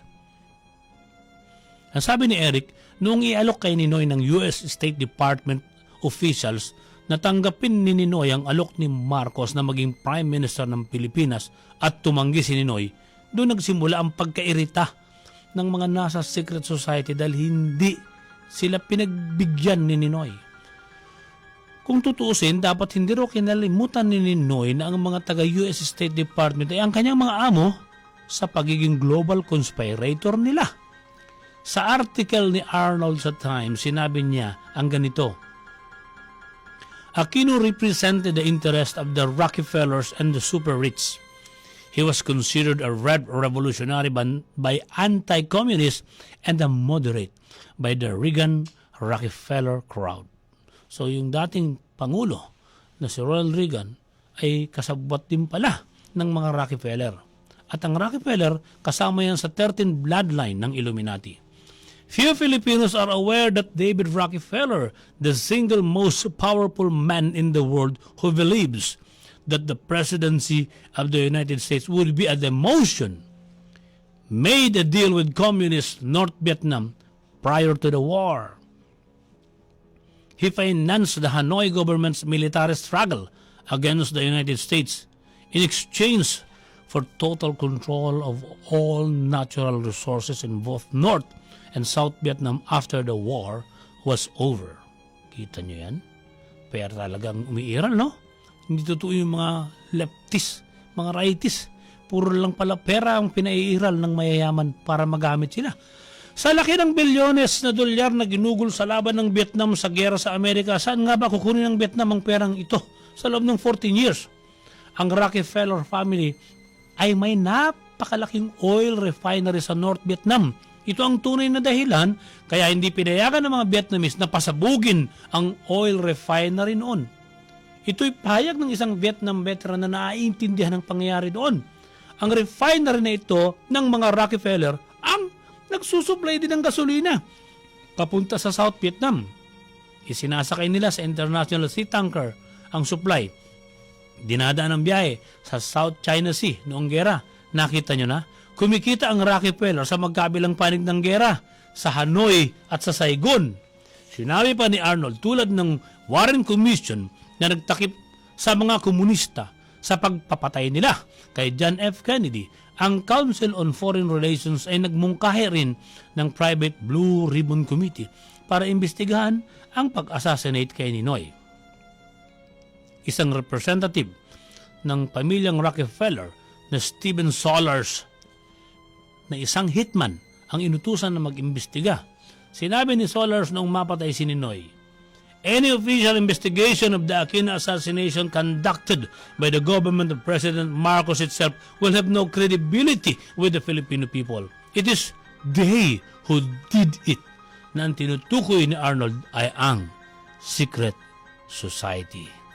Pero ang sabi ni Eric, kahit na malapit sa katotohanan ng evaluation ni Arnold sa Ninoy Aquino murder case, pwede rin mali siya. Paano kung mayroong isang nananahimik lang pero may alam din? Ang malaking tanong pa, sino ang grupo ng Armed Forces of the Philippines na nagplano sa pagpatay kay Ninoy? Kasi kahit may mastermind, mayroong mga nagpaplano kung sino-sino ang kikilos, di ba?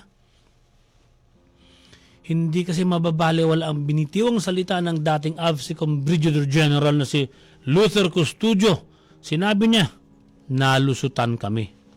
Ang ibig sabihin, kahit na mayroong nakahandang proteksyon ang AFCICOM na hawak niya pag-uwi ni Ninoy, nagtagumpay ang isang grupo ng militar na mapas lang si Ninoy.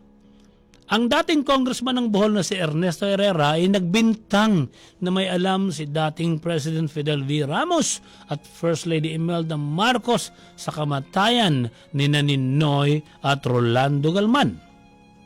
Maging ang kapatid ni Ninoy na dating senador na si Tessie Oreta Aquino ay nagsabing may crucial information na itinatago si Ramos tungkol sa pagkamatay ng kapatid niya dahil si Ramos nga kasi ang chief ng Philippine Constabulary nang mapatay si Ninoy.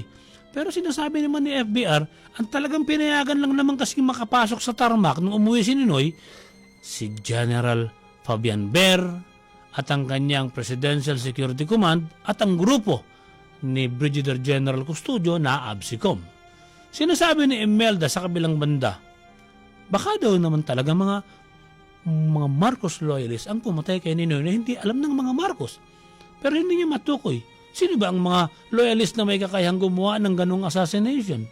Kaya ang kamatayan ni Ninoy ay nakadisenyo na manatiling isang misteryo.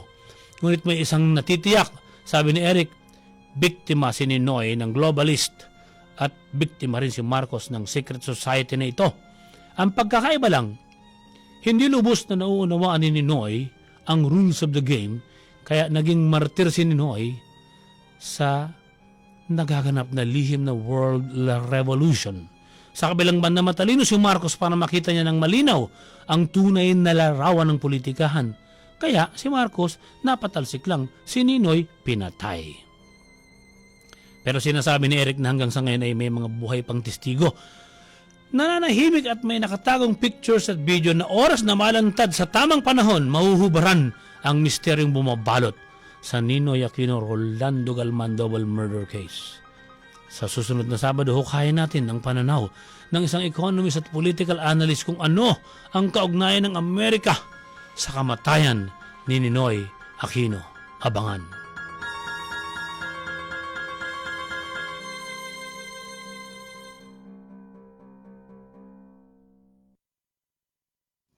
Naririto na po si Dea para sagutin ang mga tanong niyo tungkol sa panaginip at kababalaghan. Magandang gabi sa iyo, Day. Hello po, magandang gabi sa lahat ng Kasidakers. Chonks, kamusta ka na? Ito, naghihintay ng masarap na takoyaki sa lahat ng gusto ng Happy Takoyaki. May official Facebook sila. Please visit and order now, Happy Takoyaki. At sa gusto naman ng Paralysis Burger, napakasarap din. 0945-604-0038 o kaya ay 0919-649-5646. Day, ano ang mga tanong sa atin sa panaginip? Meron ba dyan? Nagutom tuloy ako bigla. Gusto ko ng takoyaki. Okay. Ako yung burger, hindi ko pa natitikman ha. Ikaw may utang ka pa. Oo nga Hello po sa lahat ng Kasindakers natin. Narinig ko kanina yung tanong ni Sir Felix about dun sa nakakalimot siya ng panaginip. Idagdag ko lang na tama ka doon na talagang nakakalimot talaga tayo usually dun sa panaginip natin soon after we wake up. So normal lang po iyon, Sir Felix. Ito kasi yung pagkalimot na ito, generally attributed sa tinatawag na neurochemical condition sa utak ng tao. Medyo malalim ng science, no? Na dumarating ito tuwing tayo nga ay nasa REM sleep. Naalala niyo ba yung REM, yung Rapid Eye Movement? So ito yung isang phase of sleep kung saan nararanasan natin yung mga iba't ibang klase ng panaginip. Mm-hmm. Okay. Nabasa ko dito sa ating live stream sa ating Facebook page, si Sir Vito Larry nagpapa-shoutout lang, Ma'am Bea and Sir Benji. Magandang gabi sa iyo, Sir Vito Larry. MJ Bernardo Cumpio. Hello, Sir Chonky Bench, Boss Adam, Ma'am Bea, pati po sa lahat ng staff ninyo. And more power and good health po. Thank you, Vito. Pa-shoutout po kami rito sa Barangay Toklong, Kawit, Cavite, especially Alquiza, Rebala, and Cumpio family. Hello po. Sabi ni Olrak, kumusta ka raw, Ma'am Dea? Hello, Olrak. At saka si... ba ni Sir Adam yung... Oo. Malinaw. Nasagot ng malinaw. Si Seo Benaflor 42. Kumusta raw tayo? Since 2013 nakikinig siya. Salamat sa iyo. Speaking of 2013, pati itong si Jessica, nabasa ko kanina, si Jessica Quiroz ay super fan ng Kasindak-Sindaktal since 2013 nga. Nakikinig na siya sa atin. Kaya maraming salamat sa iyo, Jessica. At meron siya panaginip, Chonks, basahin ko lang. Sige. Sabi ni Jessica, madalas ko pong mapanaginipan yung may hawak ako na parang stick. Tapos nakakalipad ako freely gamit yun. Magaan sa pakiramdam at saka mga ilang beses na rin po kada buwan ko siya napapanaginipan. After po noon, nagkakaroon ako ng mga dinadaan ng masisikip at mga napinto. Maraming pinto, paliit po ng paliit, paloob ng paloob. Well, Jessica, marahil ang iyong panaginip ay may kinalaman sa iyong waking life na pumapasok ka siguro sa isang sticky situation kung saan pa ulit-ulit kahit anong gawin mo para makatakas ka sa sitwasyong ito, hindi mo magawa dahil sa mga paniniwala o beliefs na iyong nakalakihan.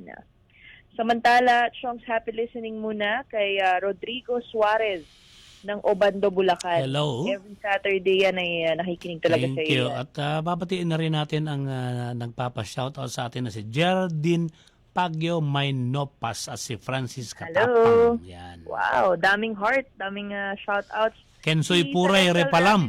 Yan. Kensoy Puram Repalam. Si Celestial Ramelin, 2013 daw nakikinig na siya sa radio, no? Bago pa sumikat tong mga live stream na to. Avid listener na sila.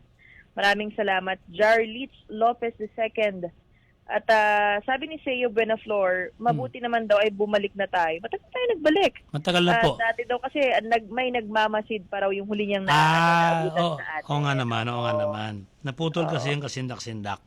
Okay. Alam mo yung mga listeners natin, hindi lang dito sa Pilipinas, maging sa abroad, dyan sa Saudi Arabia, si Geraldine Pagio Maynopas, Yan. watching sa ating Facebook live stream Thank you. sa Saudi Arabia. Maraming salamat. Ingat kayo sa Saudi. Meron pang ilang mga panaginip dito. May tatanong muna akong panaginip sa'yo. Sabi ni Rafi Salinas, ano kaya ang ibig sabihin ng panaginip ko na nawala ang cellphone ko at napakasama ng loob ko? Hanggang sa pagising, dala raw yung sama ng loob. Bakit? Kasi siguro kaka-cellphone yan. Si Rafi. Rafi Salinas.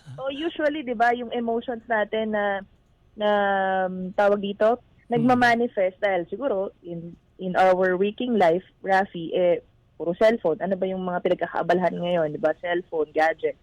At sa yung panaginip, yung emosyon mo, possible na talagang ganun yung mararamdaman mo dahil nawala, di ba? Pero sa isang banda, sa yung isang, communication na nawala sa kanya, anong ibig sabihin nun? Possible na meron sa isang sitwasyon o bagay sa kanyang waking life na may naputol na Communication. Yes. At siya lang yung makakasuri. Sino ba? Sino ba yung taong ito na kailangan niyang maibalik yung itong pakikipag-communicate sa isang taong ito? Yes. So, Rafi, ikaw lang makakasagot niyan. Meron din si Roniel Anthony Abaro. Sabi niya na nanalo daw siya sa loto sa kanyang panaginip. Pero hindi siya natuwa. What? Kasi dinala ang premyo sakay ng mga puting van at sa harapan ng kanyang bahay, pinagtatambak daw. Puro bag. Akala nga daw niya, bank transfer yung gagawin. Sobra daw siyang nagtaka, sabi ni Roniel Anthony Abaro. Inisa-isa ko pong ipasok sa bahay ang mga bag at sobrang nagtataka ako sa sobrang bigat.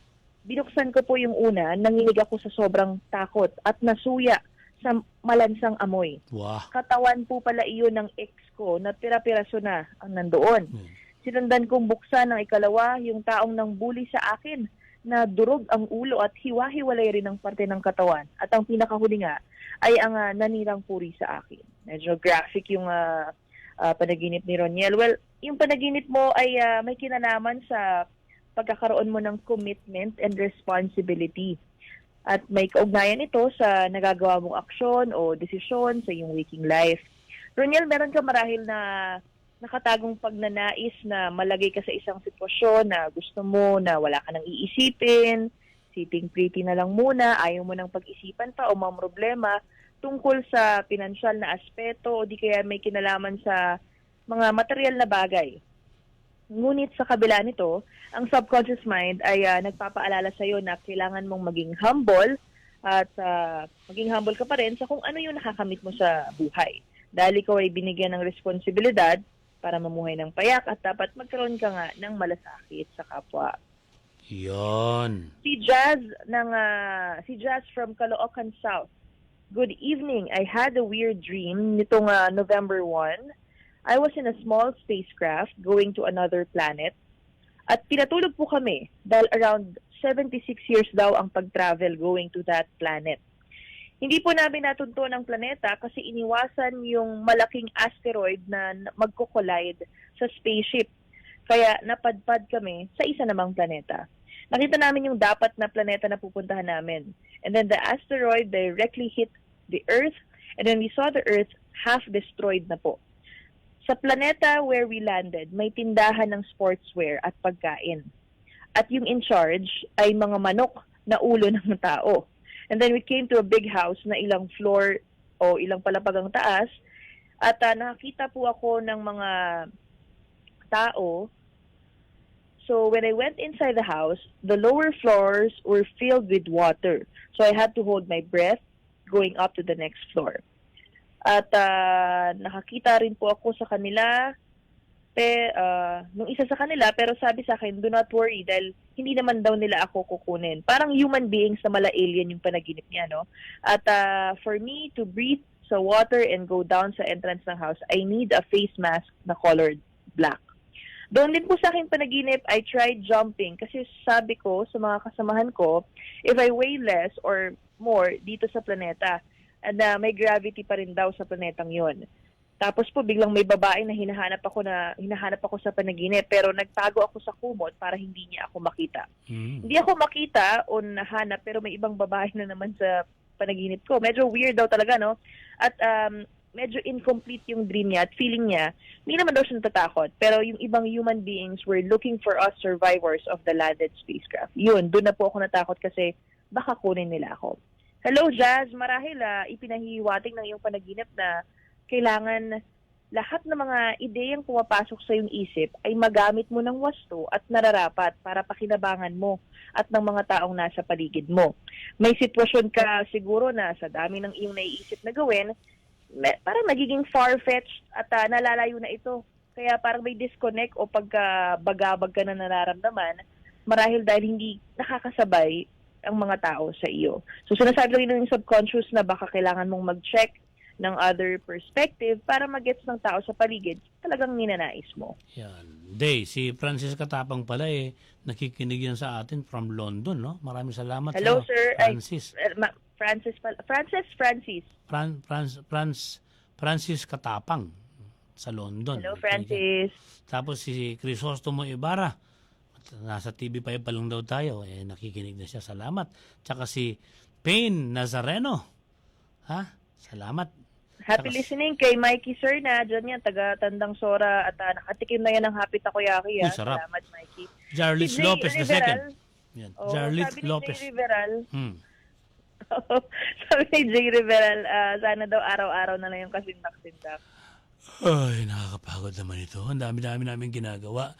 Sobrang dami po. Hindi nga ho kami uminto sa trabaho kahit may COVID Ako nga, 2 oras na itulog ko. Hindi kasi alam kung gaano kahirap maglingkod sa gobyerno. May pahabol na dream si Von Cortez Santillan. Sige. Sabi niya, mga recurring dreams ko po, nakakaiba. Yung minsan may malawak na body of water, tapos parang cliff o bangin ako, nandun ako sa bangin na sobrang taas at nakatingin po dun sa tubig. Yung body of water po, talagang sobrang lalim. Pa-interpret naman po. Salamat. Von, yung panaginip mo ay sumisimbolo sa emosyon na ipinakikita mo sa iyong waking life.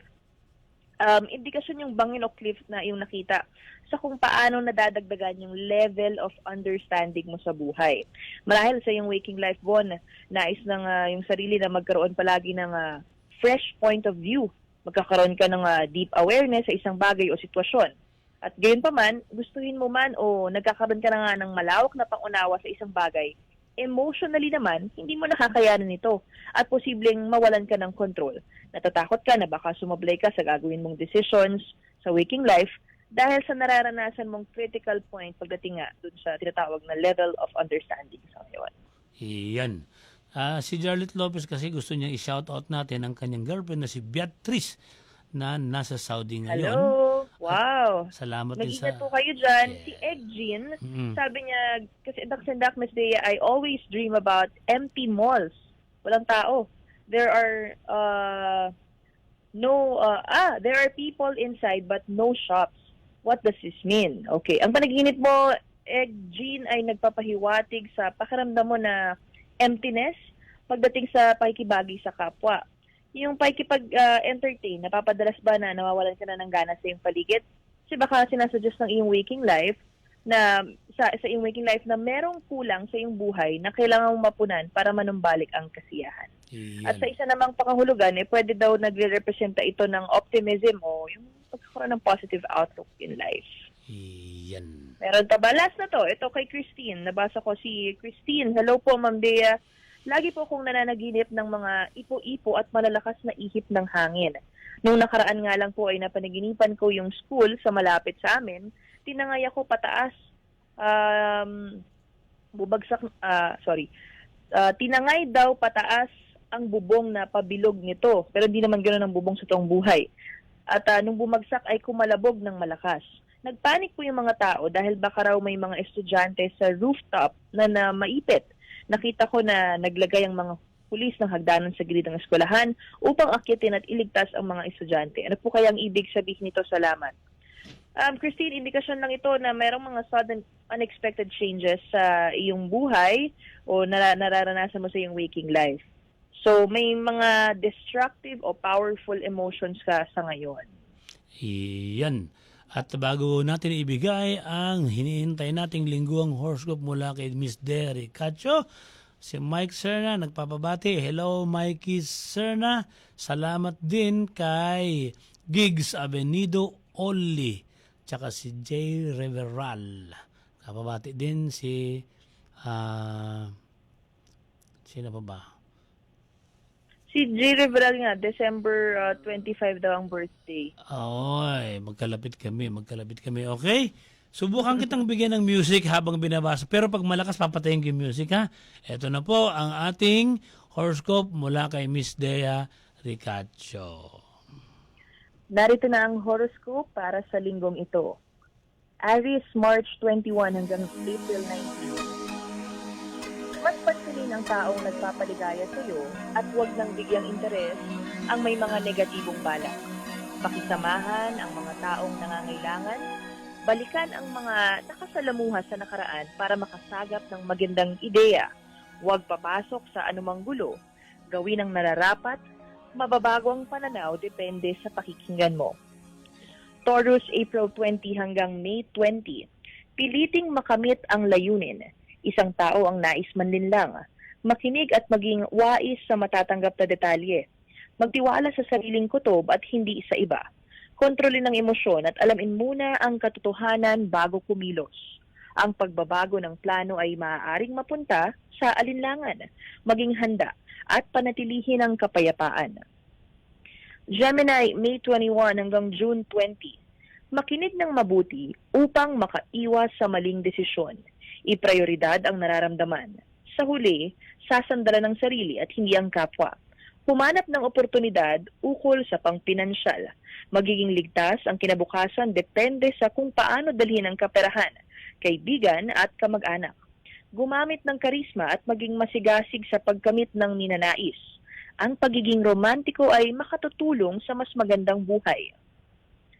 Cancer, June 21 hanggang July 22.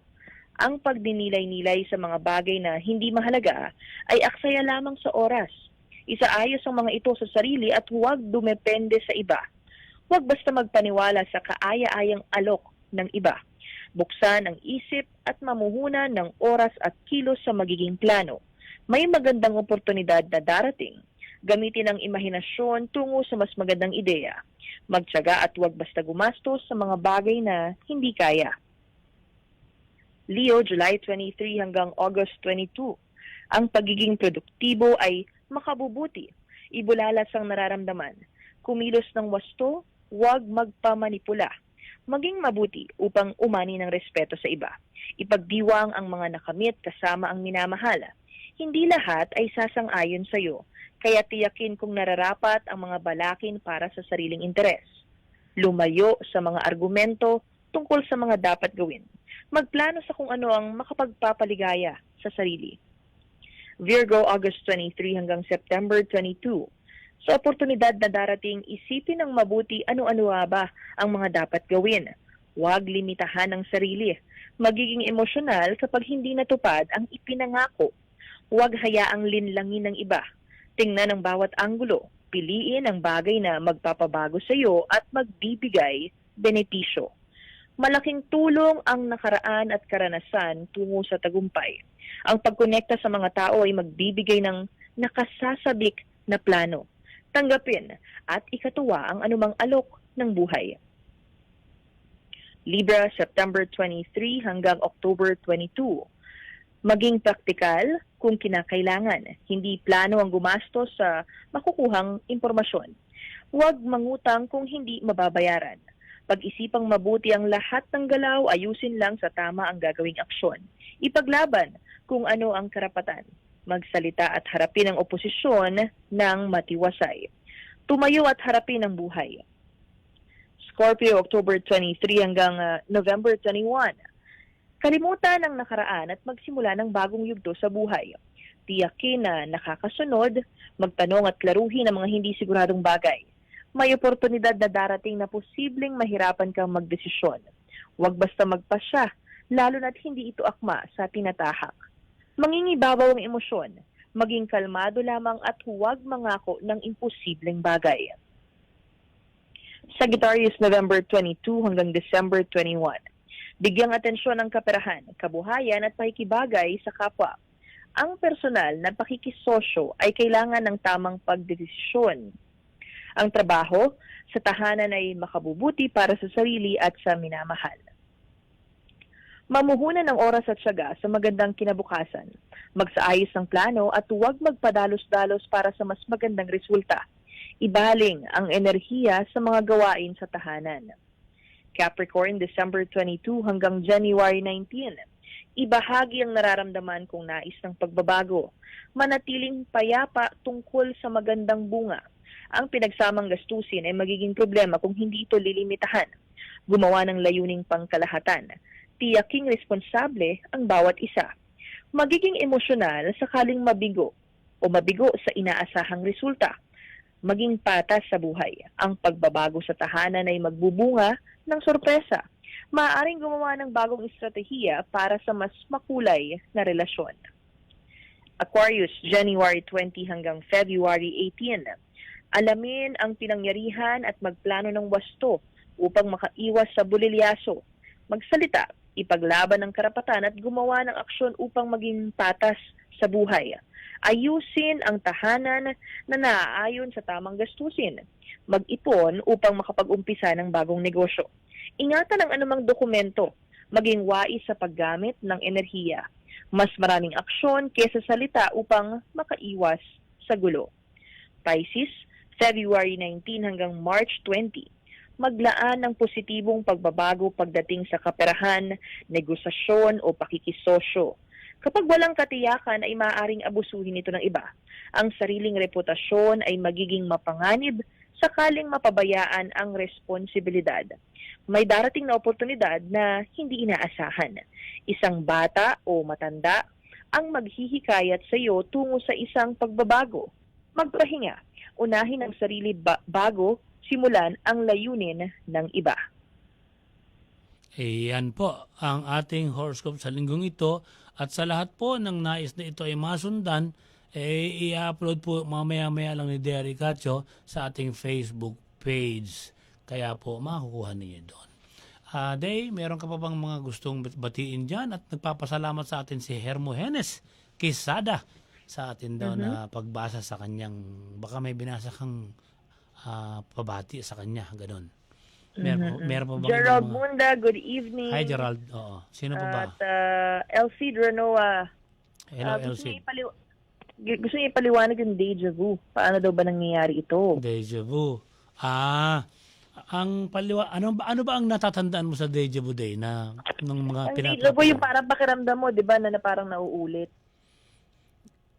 Parang di ba kunyari sa isang situation, parang sa isip mo, parang nangyari na to, parang familiar, no? Iba ang naging interpretasyon ni Adam diyan kaysa doon sa pag-aaral natin. Correct. Pero mas naniniwala tayo kay Adam. Merong kinalaman ito sa sa mga information na nasasagap ng iyong subconscious mind. Kaya parang nakikita mo na yung pangyayari pero hindi pa naman nangyayari sa iyo. Yun yung isa sa mga nakita kong paliwanag noon ni Adam. Pero mas maganda day kung mas scientific na explanation ni Adam ang alamin natin sa susunod. Isa yan sa mga aalamin mo sa kanya. Di ba? Correct. At possible din may kinalaman. Kasi mas maganda nga na si Adam mag-discuss nito. Kasi may kinalaman ito scientifically dun sa health ng brain ng utak ng tao. Nasagot mo na ba si Gigs Abenido? Na panaginipan ko po ang tatay ko na namatay. Sabi niya magkikita pa daw kami. Ano kaya ang ibig sabihin nun? Ano sabi niya? Napanaginipan ko po ang tatay ko na namatay na. Sabi niya, magkikita pa daw kami. Ano ang ibig sabihin noon? Pero hindi pa naman patay yung tatay niya. No? Hindi niya man nabanggit. Isang lang kailangan lang mag-proceed siya with caution sa isang business matter, for example. Kasi ang father sa dream ay sumisimbolo sa magkakaroon ng authority o yung protection. Ang sabi ni Ramelin Celestial, Ma'am Dea, meron po ako mga chat sa YouTube tungkol sa mga dream ko. Sana basahin mo na lang daw doon Sige, siguro. sige. I-check natin para ma-interpret natin Oo. yung panaginip niya. Okay. Sabi rin ni Dine sa Urin, Sir Benji, Ma'am Dea, pa-shoutout naman po. Hello, si Dine sa Hello, Urin. maraming salamat. Oo. Baka hindi niya narinig kanina na nag-shout out na ako sa kanya. Yan. Fred Puray, Kensoy Puray, Repalam, nabati mo na ba to? Hello. Yeah, si Kensoy Pura yan. Okay. So, yung mga nagre-request sa atin na awit ng Plitora. Oo, napanood ko pala, no? Yung Meron silang live nila. nag-live sila sa isang radio station. Pero hindi ko alam kung ba't Happy binago listening nila. kay Ferdy Gomez. Oo. Ha? Parang iniba nila yung title ng kasindak-sindak. Ginawa nilang takbo. Ayan sa likod mo na. Ganon. Yan yung ginawa nila. Okay, maraming salamat Miss Dea sa pagsama mo sa akin ngayon at sana sa susunod na pagkakataon pag nautusan ulit ako, mag-live ka naman minsan para makita ka naman nila. Of course. Happy listening kay Nel Luke. Baliktad na naman yung pangalan niya. James, pa-shoutout daw. At pakigreet din, sabi ni Celestial Ramelin, si DJ Artres ng happy birthday next week. Advance happy birthday. Happy birthday, DJ. Maraming salamat po. Maraming Okay. salamat sa lahat ng kasindakers. Ugaliin niyo lang pong tumutok tuwing Sabado, 7 o'clock po sa Radyo Pilipinas 738 kHz. Meron tayong live stream sa ating Facebook page, facebook.com/kasindak. At after nun, di ba, meron kang mga Ina-upload natin sa YouTube. Ina-upload natin sa ating YouTube channel. Okay. Thank you so much, Miss Dea Ricacho. Maraming salamat. Mag-ingat ka sa COVID.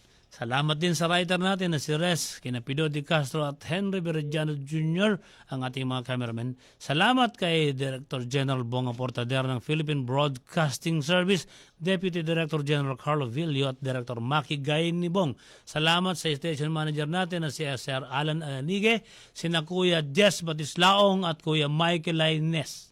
Laging kasama natin yan. Salamat din sa suporta ng Philippine Information Agency, PIA, sa pangunguna ni Director Abner Kaga. Sa mga gusto pang humabol na hindi nakapagsimula sa programa, i-upload agad mamaya ni Res ang buong episode na ito. youtube.com/kasindak-sindak-official youtube.com/kasindak-sindak-official. Hanggang sa susunod na Sabado, sa ngalan ni Nares at Dea, ako si Benji Felipe nagsasabi, hindi pa tapos ang COVID-19. Stay apart, stay smart, stay sharp. Hanggang sa susunod, dito, kasindak-sindak sa Radyo Pilipinas.